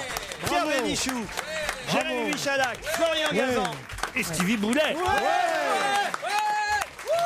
Hugo est au téléphone et Corinne. Bonjour Hugo. Bonjour Corinne. Bonjour Hugo. Bonjour Laurent. Hugo, c'est vous. On a un schizophrène. Vous êtes dans... Christine, en plus je t'adore Christine. Donc, c'est mignon Hugo. Qu'est-ce que tu fais dans la vie? Il est biloute. Je suis quoi? Il est biloute. Oui, j'ai une biloute, une biloute, ça dépend. Donc. Il est marrant aussi. Je suis serveur dans un estaminet. Serveur dans un estaminet. mignon. Comment s'appelle l'estaminet en question? L'estaminet. L'estaminet dans le Nord, on appelle ça l'estaminet, les cafés. On l'appelle l'estaminet. Oui, mais je pensais qu'il avait un nom, vous voyez. Comme le Il peut y avoir des noms, mais le mien s'appelle l'estaminet. Ah, très bien, parfait. Bon, alors, et la jeune fille? Elle est commerçante à Bordeaux. Ah, commerçante dans quoi? Bonjour à tous. Elle commerce quoi? Bonjour Corinne, elle est à Mérignac, elle. Oui, j'habite Mérignac, mais je suis commerçante à Bordeaux. J'ai une boutique de produits de beauté de la mer morte. De la mer. Votre maman est décédée? Non. On me l'a dit, celle-là, hier. Mais non, la mer morte a des vertus, on le sait. Le sel. Curatives, Voilà, les sels minéraux de la mer morte qui ont la mer morte, des elle a comme propriétés de vertu. reconstitution cellulaire. Elle a comme vertu, la mer morte, de plus faire chier, de plus être... Mais je vais reprendre Pierre Bénichou. Vous allez gagner l'un ou l'autre, ou personne d'ailleurs, si mes camarades vont plus vite que vous, 600 € d'achat dans un des 300 magasins de l'enseigne Jouet Club. Ah oui. Vous choisirez dans leur catalogue, Jouet Club, catalogue de 732 pages, la Bible du jouet.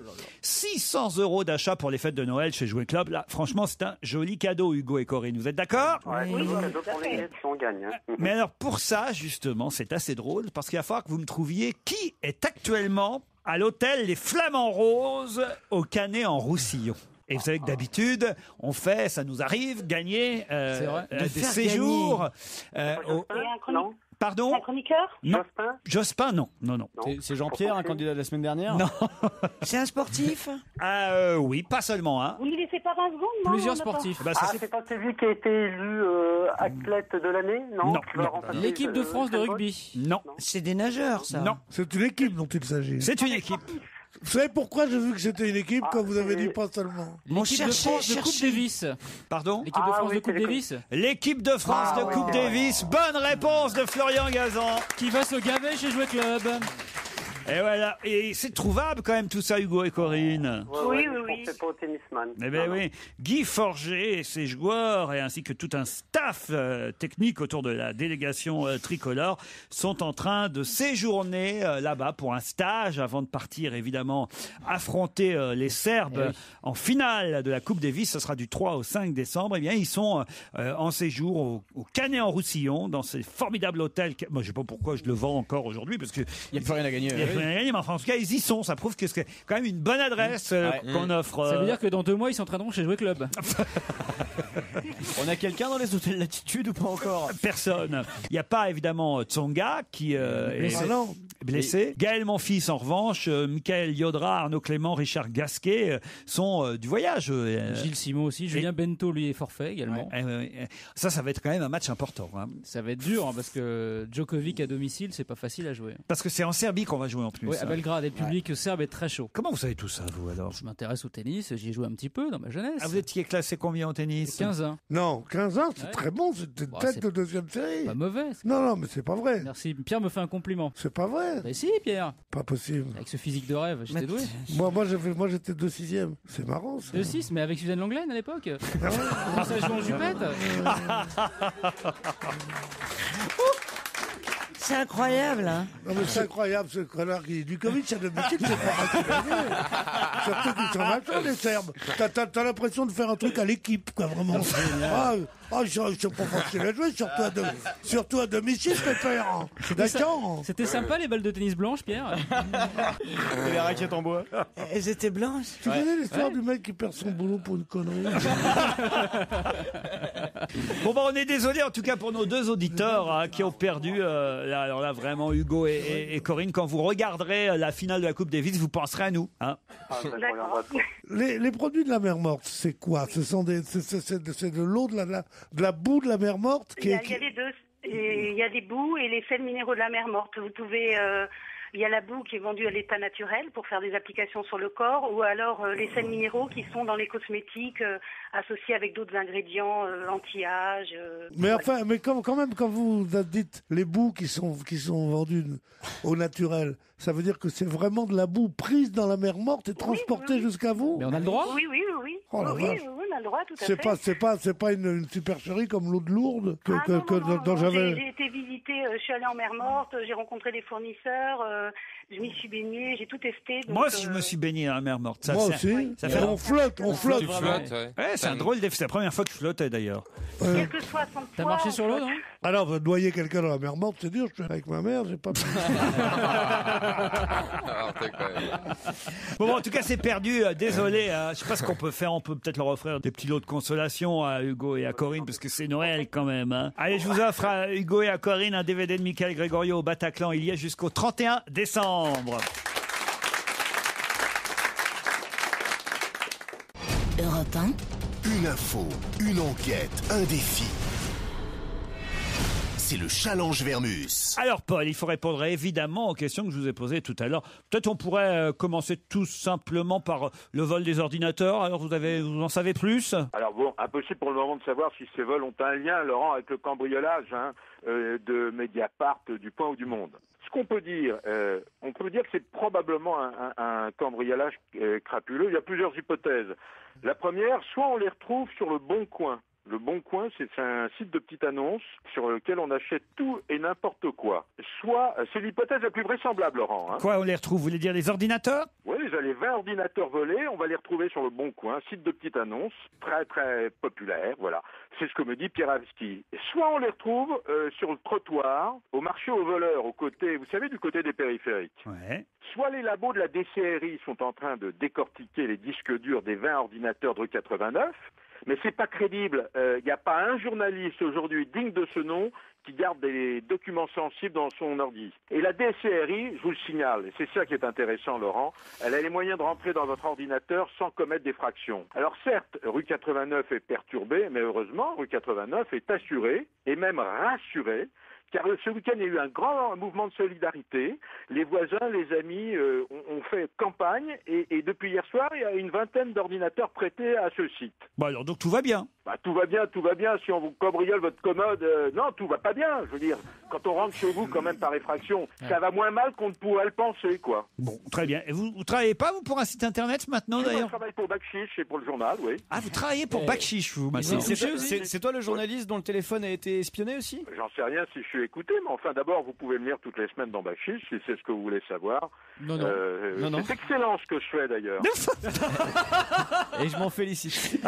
J'adore me lire. Ouais. Chantal Joanneau, combien de livres a-t-elle vraiment vendu de Sans Tabou, hein, c'est le titre de son bouquin, et quels sont les vrais chiffres des ventes des politiques? Alors, je vais être très sérieux là. Selon les éditions de La Martinière, l'éditeur de Chantal, et selon l'attaché de presse de Chantal, Delphine, que je connais très bien, Sans Tabou ne s'est pas vendu à 205 exemplaires, c'est facile à vérifier, mais aux environs de 3008, 4000. Ah bah pourquoi ils ont mis ça dans le Parisien? Parce que c'était le premier, parce qu'ils ont mis ça dans le Parisien, parce qu'ils ont les chiffres du premier jour probablement. Ah. L'esprit de cours chez Perrin Dominique de Villepin sera dans le classement de l'Express mercredi prochain. À ce jour, il en est à 23 000 exemplaires, c'est pas mal. Hein. Et selon la police? C'est pas mal, 23 000 exemplaires. Alors le Mélenchon, qu'il s'en aille, pour l'instant est numéro 1 des ventes, plus de 25 000, et non pas 23 000. Numéro 1 des ventes dans les livres politiques, entendons-nous. Hein. Alors, oui, bien sûr. Et le succès d'un ouvrage politique, Laurent, c'est l'insolence. Par exemple, Ramayad, qui a écrit une lettre à la jeunesse, elle dépasse pas les 5 000 exemplaires, ce qui est d'ailleurs pas mauvais. Hein. Bruno Le Maire, le ministre de l'Agriculture, qui a publié il y a quelques jours Sans mémoire, le présent se vide, un curieux titre. Bon, pour l'instant, c'est pas un best-seller, hein. 2300 exemplaires, c'est pas énorme. Hein. Moi, j'aime bien Anne Hidalgo, mais son travail au bord de la crise de nerfs, c'est le livre qu'elle a publié il y a un mois, ne dépasse pas les 1000 exemplaires. Aïe, aïe, aïe. Et Laurent Fabius, son bouquin d'art, là? Oh ben ça, c'est autour de 2800 exemplaires, 3000, c'est plutôt pas mal. Hein. Alors, on est loin du succès, du triomphe de Jacques Chirac, chaque pas doit être un but, plus de 500 000 exemplaires. On est loin de François Bayrou, abus de pouvoir, plus de 120 000 exemplaires.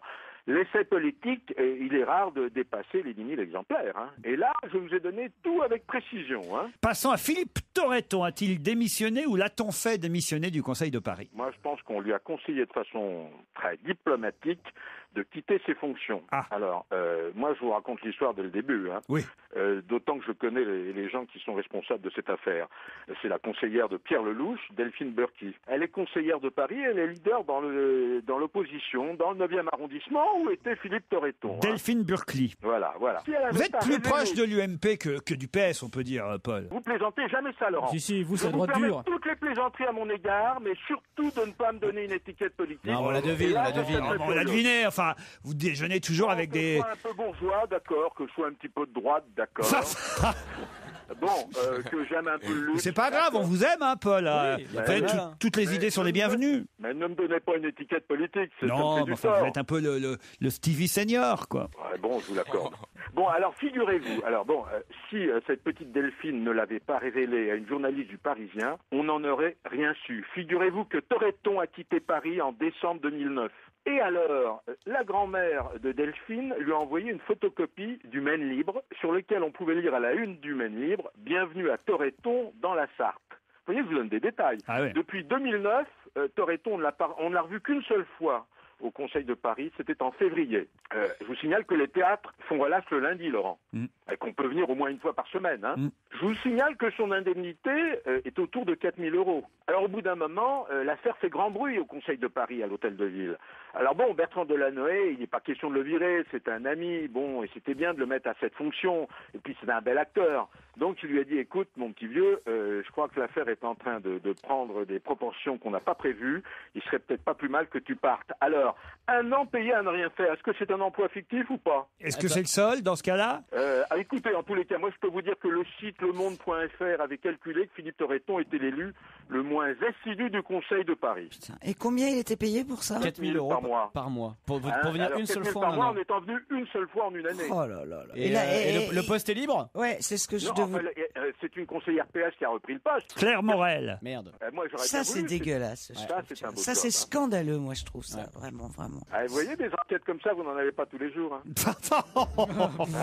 C'est avec mes impôts locaux qu'il était payé? Oui, c'est avec notre argent à nous ça tous, me contribuables, semble qu'il est payé. Bon, on fait Et en 4 plus, quand vous 000... allez le voir sur scène, c'est pas gratuit, il faut payer encore. Écoutez, mais ça m'étonne tout de même, parce que celui qui décide de virer ou de garder quelqu'un, c'est M. Delanoë. Or, M. Delanoë est socialiste. Alors pourquoi est-ce qu'il enlève un sympathisant un sympathisant socialiste au risque de faire passer un adversaire politique? Non, c'est pas un adversaire, c'est un PS qui prend sa place, mais bien il sûr. l'a pas viré comme ça brutalement.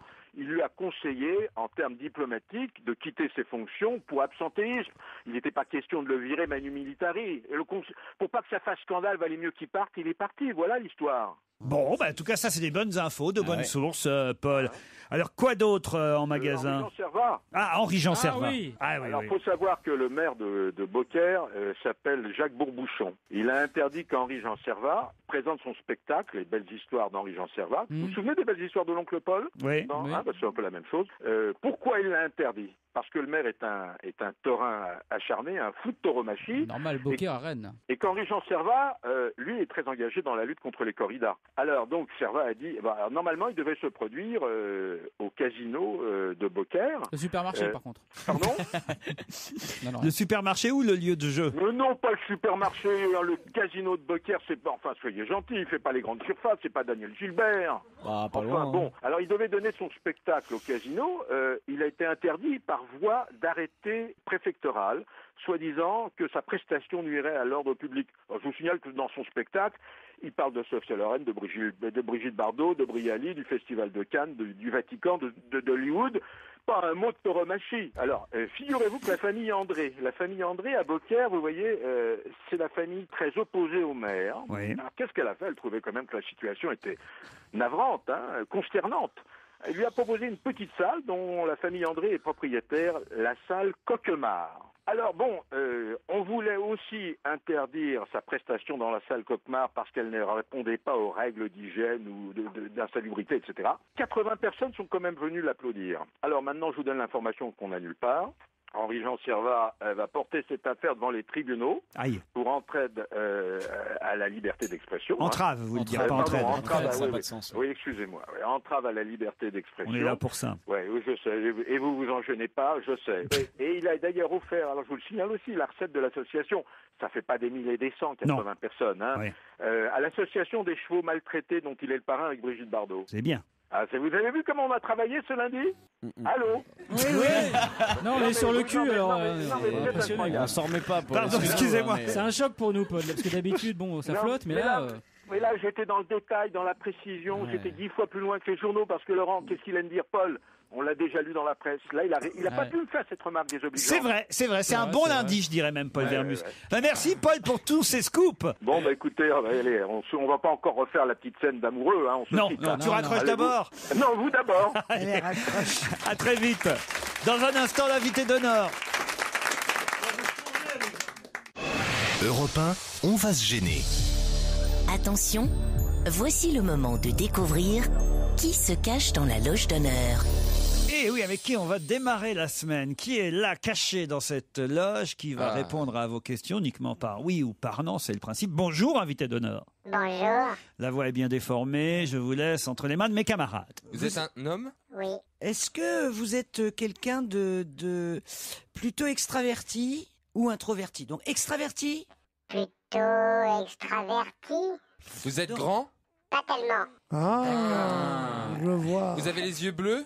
Pas vraiment. Ce qui est bien, c'est que Stevie, c'est pas du tout le physique qui l'intéresse. Est-ce que vous êtes ventripotent? Pas du tout. D'accord. Bon, ce serait désagréable de poser comme question ce genre de choses. C'est pour Stevie. Moi, je sais pas, ça m'aide d'avoir la silhouette de la personne. D'accord. Est-ce que vous êtes marié? Comment dire Non, oui ou non? Est-ce que vous vivez à la colle? Voilà, exactement. Voilà. Il est en main, en tout cas. On connaît ces mains-là? Oui. Oui, en plus, on connaît ces mains-là. Je peux même vous dire, Pierre, que vous adorez ces mains-là. Vous aimez Abba? Pas du tout. Pourquoi vous demandez ça? Je veux savoir s'il est gay, je crois. C'est une question détournée. Pourquoi vous demandez Et les Village People? Et Mika, vous avez l'album? Et vous aimez bien Kylie Minogue? Vous aimez Abba. Est-ce que votre compagne fait le même métier que vous? Non. Vous ne travaillez pas. Votre compagne est actrice? Oui. D'accord. Et vous n'êtes pas acteur? Je ne crois pas. Vous êtes quelqu'un de raffiné? C'est un bien grand mot. On peut dire oui. Élégant? Il va dire Oui. non, je suis très grossier. Non, je suis moche. Non, Arrêtez mais de poser des questions est-ce que idiotes. vous êtes plutôt élégant C'est ce qu'on dit. C'est dans ce qu'on votre dit. look? Voilà, d'accord. Vous prêtez une attention particulière à votre look. Non. Non, vous êtes Seulement quand je m'habille le matin. Il est naturellement élégant. naturellement élégant. Ah, Donc, sauf quand je m'habille le matin, oui, alors. donc beau gosse. Donc c'est pas un naturiste. Donc, Beau gosse? Non. Pas mal quand même, allez. Est-ce que vous avez ce qu'on appelle une gueule? Ça, je ne sais pas. Est-ce que vous portez des lunettes? Non. Vous voulez un premier indice? Ouais. Le voici.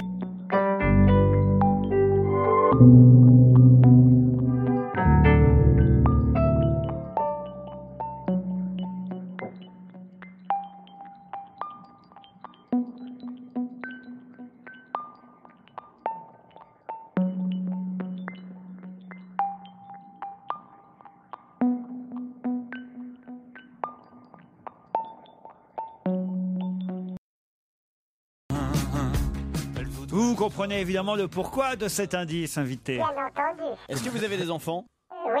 Célèbres? Non. Vous êtes chanteur? Non. Journaliste? Oui. Ah. Pierre qui se réveille.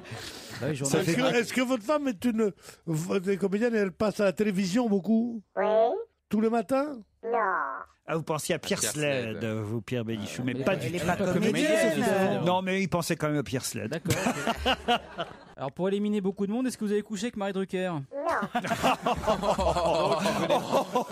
Mais quelle horreur! Ah non, mais... Ça, c'est d'un machisme, toutes les semaines, d'une connerie. Il y a un nom qui sort. Foutez la paix à Marie Drucker, elle fait ce qu'elle veut. Qu'elle foute la paix à Jean-Michel Jarre. Non, mais enfin, c'est incroyable, ça. Comment on tombe sur une femme comme ça? Vous avez raison, Christine. Comment on tombe sur un mec comme ça? Oui, non, mais attends. Il faut défendre Marie Drucker. Bah, écoute, attends, il y a un moment, quand c'est les mecs, personne ne dit rien. Voilà, Si, une femme. regarde Tony Parker. Bah oui, on le dit, scandalisé. Attends, un Alors. journaliste. Est-ce que vous êtes journaliste politique? Non. Est-ce que vous êtes journaliste télé? Oui. Alors, journaliste. À la radio aussi? Oui. Alors, télé-radio. Réfléchissez, le temps de la pub, on se retrouve tout de suite après. Europe 1, on va se gêner. Attention, voici le moment de découvrir qui se cache dans la loge d'honneur. Qui va nous rejoindre dans un instant dans ce studio, mais pour l'instant est caché, évidemment, puisque mes camarades n'ont pas encore su l'identifier, même s'ils commencent à s'approcher de l'identité de l'invité. Est-ce que vous êtes très connu? Oh, disons 2 sur 5. Si 5 c'est Jacques Chirac, moi je suis 2. D'accord, mais par exemple, quand vous promenez dans la rue, les gens vous sollicitent? Non. Mais vous reconnaissent quand même. Oui. Et votre femme Aussi. Elle est plus connue que vous? Ça dépend des publics. Oh là, ça va mal entre eux, hein, putain. dis donc. Ah, ça c'est bon. Ah, le truc dégueulasse, tu sais. Est-ce que vous avez déjà présenté un JT à la télévision? Non. Non, alors vous êtes journaliste d'investigation? Pas du tout. Culturel? Oui. Écoutez cet indice. C'est moi que je suis.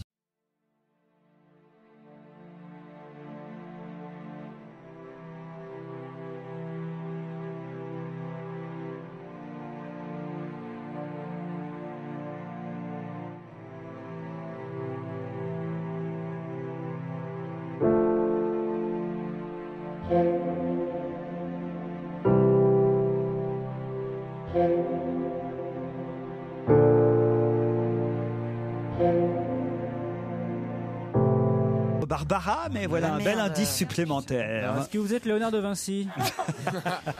J'aurais bien aimé. Est-ce que vous faites du direct à la télévision? Oh oui. Ah, bravo, Michalak semble avoir trouvé. Non. Est-ce que... Je crois que j'ai trouvé. À croire que je suis le seul. C'est pour ça que je pensais qu'il avait trouvé. Est-ce que vous avez une très belle voiture de collection? Oui.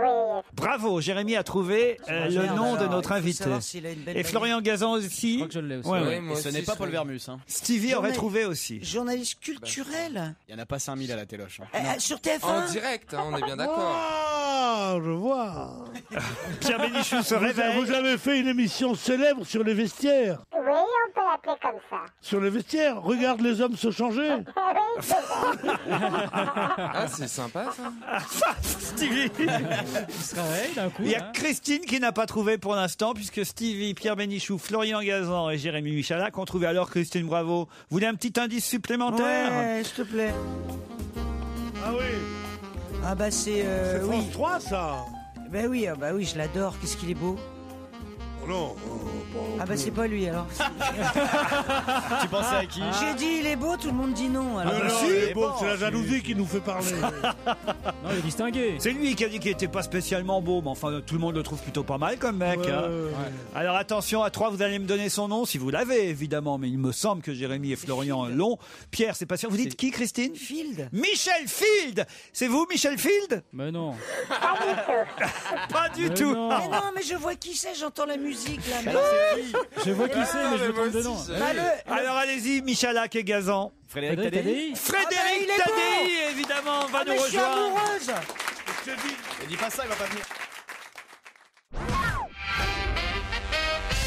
Frédéric Tadei est notre invité jusqu'à 18h à l'occasion de la sortie Ah, c'est un deuxième ça. de Dardar. C'est le deuxième. Ah, vous connaissiez le Bah premier? oui, c'est le Dardar, premier bien que sûr. j'ai posé sur ma table de salon parce que ça passionne toujours. Ouais, il tous faudrait les- l'ouvrir maintenant. hein. Ah bah attends, on l'ouvre. Il y a un vase Magnifique dessus. ouvrage. Le deuxième numéro de Dardar, 150 nouvelles œuvres à découvrir aux éditions du Chêne, en compagnie de Marie-Isabelle Tadei, qui est votre sœur, je crois. Exactement. Frédéric, on va y venir dans un Et ta instant. femme, c'est qui? Il faut demander à Pierre Bénichou. Comment elle s'appelle? Claire Nebaud. Comédienne Ah, Claire bah oui. Nebout. Bah, je sais Beauterra. Je sais Ah qu'elle oui, plaît elle est beaucoup à jolie. Pierre Bénichou. Oui, oui, je sais, il me l'a confessé un jour. Eh oui, oui, oui. Frédéric Tadei, vous voyez, on vous confond encore avec Michel Field, c'est Non, mais terrible. attends. Seulement quand j'ai la voix déformée. Bon, bah, Et que vous êtes caché dans une loge. voilà. En tout cas, elle existe encore, cette émission Dardar à la Bien télévision. sûr, Bah oui. elle est juste après Colcaise, enfin entre les deux épisodes de Colcaise. Mais c'est des Je le regrette un peu d'ailleurs parce que je crois que les enfants la voient moins qu'ils ne la voyaient quand elle était à Non, c'est 20h40 vachement le bien. dimanche. Super programme. Mais hein. c'est des émissions nouvelles ou c'est. Mais c'est pas une des émission, Non, mais c'est je une sais, c'est des petits passion. modules courts. Non, non, D'accord. là, je suis en train d'en enregistrer pour toute la D'accord. saison C'est pas que prochaine. des rediffs de choses existantes, il y a du frais qui arrive. Je crois qu'il y a du frais en permanence. D'accord. Et dans le cas du livre dont Laurent parlait tout à l'heure, ben, la plupart sont inédites suite. On n'a pas encore vu les émissions. On n'a pas encore vu les émissions. Qui correspondent à ces Il œuvres-là. va falloir que Van Gogh refasse des tableaux là, parce que vous arrivez un petit peu au bout là. On l'appelle. Non, il y a de quoi faire encore pas mal de livres, j'imagine. Oui, on peut tenir pendant quelques dizaines d'années. C'est uniquement des tableaux ou est-ce que vous allez passer à la photo de temps en temps? Il y a des photos. Il y a des photos. Sculpture, je savais, mais la photo, j'imaginais pas. Il y a tout ce qu'il y a dans les musées, enfin, toutes les œuvres qui aujourd'hui figurent dans les musées, dans les collections permanentes des musées. C'est-à-dire que si on rediffusait par hasard un Dardar d'il y a 5 ans, on pourrait quand même aller voir l'œuvre le lendemain dans le musée. Est-ce que vous êtes d'accord avec moi, vous qui êtes un spécialiste de l'art, cette propension à payer des fortunes pour les photographies est le résultat d'une escroquerie absolument incroyable, étant donné que la photographie est reproductible à l'envi, contrairement aux œuvres de sculpture ou de peinture. C'est vrai que ça change la donne. On se dit toujours que la photo a commencé à intéresser ceux qui n'avaient pas les moyens de s'acheter les peintures. J'étais, il n'y a pas très longtemps, je regardais les photos de Richard Avedon qui sont exposées chez Christie's. C'est lui dont on parlait tout à l'heure. Et alors justement, il y avait 2 photos l'une à côté de l'autre, Picasso et Duchamp, 2 photos d'Avedon, de la même année, de la même taille, sur argentique, et l'une valait le double de l'autre. Et donc je demande pourquoi est-ce que Picasso vaut 2 fois plus cher que Duchamp. En genre 20 000 euros, l'estimation. Il n'a pas sa Citroën, Duchamp, lui. Non, c'est pas pour ça. C'est en fait parce qu'il n'y a que 2 photos de Picasso, alors qu'il y en a des dizaines de Duchamp, mais dizaines d'exemplaires de la même. Ah oui, c'est ça.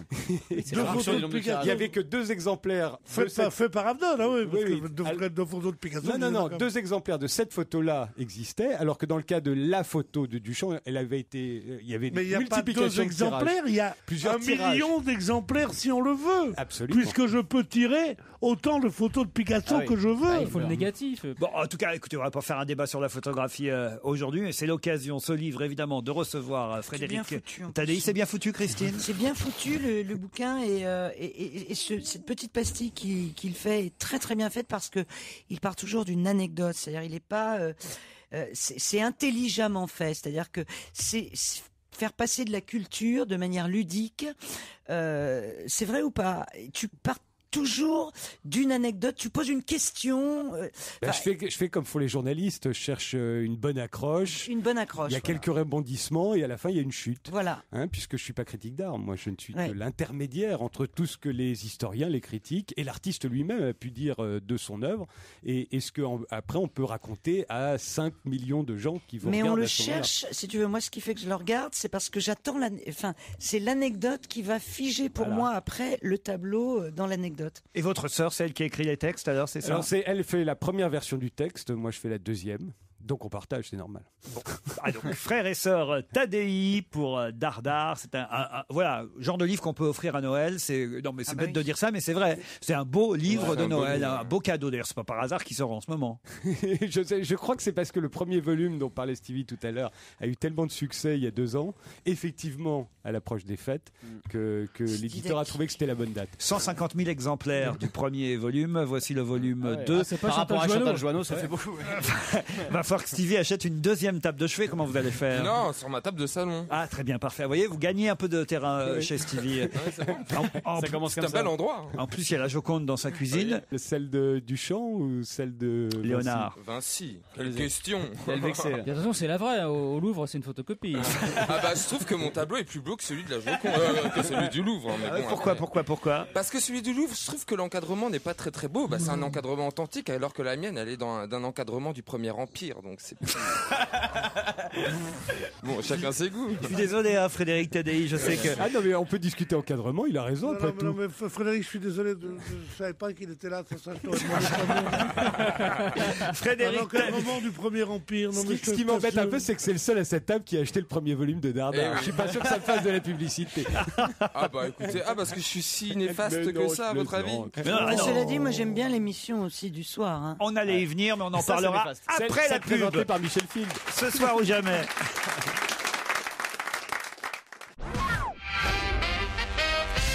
Frédéric Tadei est notre invité jusqu'à 18h à l'occasion de la publication aux éditions Duchesne du nouveau volume de Dardar 150 œuvres, plus de 60 œuvres inédites dont on peut dire on n'a pas encore vu le programme court à la télévision. C'est un cadeau pour Noël. D'ailleurs, je vois que Stevie et Christine se le disputent déjà. Mais parlons un peu de vos activités médiatiques, cher Frédéric Taddy. D'abord sur Europe 1. On vous y retrouve sur Europe tous les samedis entre 13 et 14 heures avec le débat des grandes voix. Vous succédez à Marie Drucker dans ce rôle. Ah bon? Oui. Quoi, ah bon?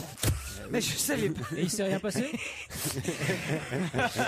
Je vous ai déjà répondu tout à l'heure quand vous m'avez posé la question. C'est qui les grandes voix autour de vous maintenant? Alors, les grandes voix autour de moi, c'est Pierre Lescure, Philippe Gildas, Michel Cotta, Robert Namias, Gérard Carrérou. J'attends le retour de Charles Villeneuve. T'es vraiment et gonflé, puis de temps en temps, Jean Boissonnat, qui sont là. C'est-à-dire que... Michel Cotta, c'est une femme. Oui, il y a une femme et il y a 25 mecs. Quoi, Ben voilà. oui, mais si vous voulez, c'est une génération. Ce sera...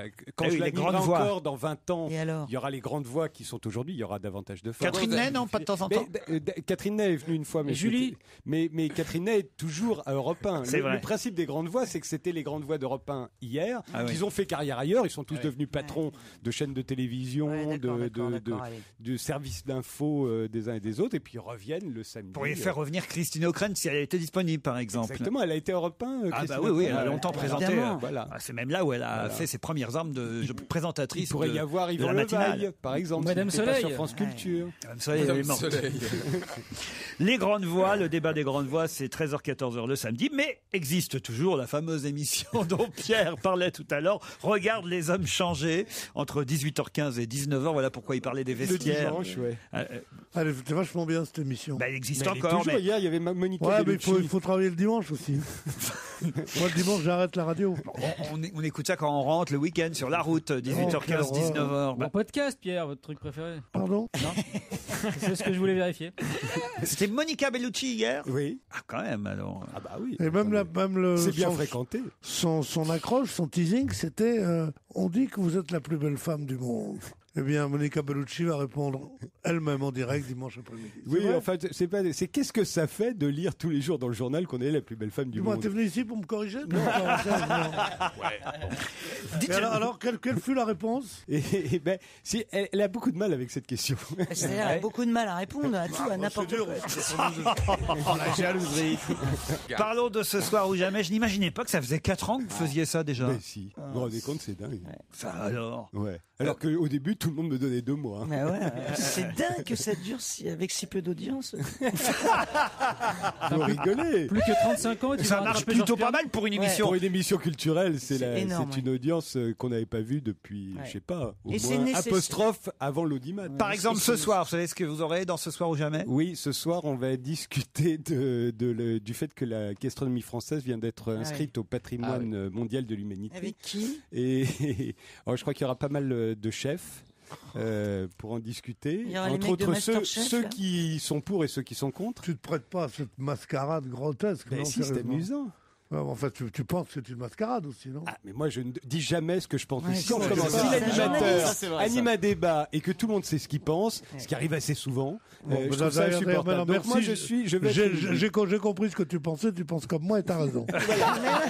C'est ce que les téléspectateurs et même parfois mes invités pensent. Ils disent, ils pensent comme moi. Voilà. Et puis il y a aussi ce soir, il y aura Lionel Jospin qui, je vous le rappelle, fait ses débuts au cinéma. Ah oui. Et c'est fin, d'ailleurs, Dans il- le il film le de dit Michel lui-même. Leclerc. Et donc il sera dans l'émission également. Oui, moi j'ai pas trouvé ça super ce film. Enfin bon, chacun pense ce qu'il veut. Il a un petit rôle, hein, Jospin. Oui, c'est pas. Moi, d'ailleurs, je suis pas allé jusque là. Ah non, mais c'est vrai. Ah bah d'accord. Vous l'avez vu le film? Bien sûr. Et alors, vous avez aimé? Je ne dis jamais ce genre de choses. Ah non, mais alors. Même pas si j'ai aimé les films. Mais là, vous êtes invité, là, je vous Ah oui, signale, mais dans ça cette fait peut-être qu'il émission. m'écoute. Il peut même pas dire s'il l'a vu, il a pas le droit, sinon ça donne une orientation. Ah non, non, j'ai vu. Jospin est bon comédien? Je ne dis jamais ce genre de choses. C'est possible, c'est possible. Mais alors, mais vous Il êtes pas ressemble un peu à Denise interviewable, Gray. attends.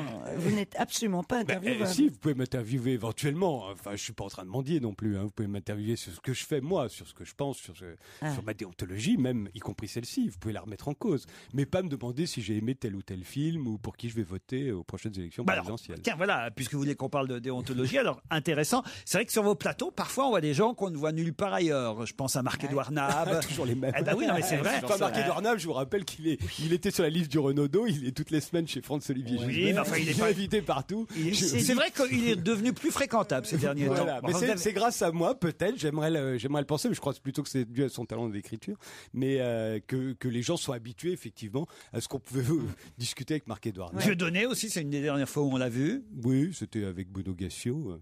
Il venait de faire un livre sur la liberté d'expression. Ouais. Qui Dieudonné? Ouais. Avec Robaté et Brasillac, non? Ils font ensemble, non? Non, ils n'étaient pas tellement pour la liberté d'expression, ces gens-là, vers 1941, 42. Pourquoi ils en sont encore jamais venus aux mains sur vos plateaux alors? Jamais. Parce qu'il a pas jamais arrivé. Parce que lui, il est pas du tout. C'est pas un animateur qui cherche ça. Et il a plutôt un effet très apaisant. T'as dit, je trouve qu'il est pas agressif. Il est, tu vois, il a beaucoup de.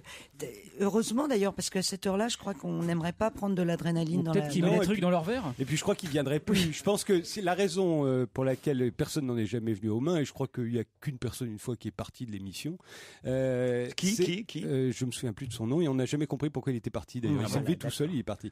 Même ça, il veut pas le dire. Je crois que la raison pour laquelle, non, j'ai oublié public. franchement son nom, mais la raison pour laquelle ils en sont jamais venus aux mains, alors que en réalité ils sont quand même très très opposés. C'est une émission très polémique. C'est le fait qu'on leur laisse finir leur phrase.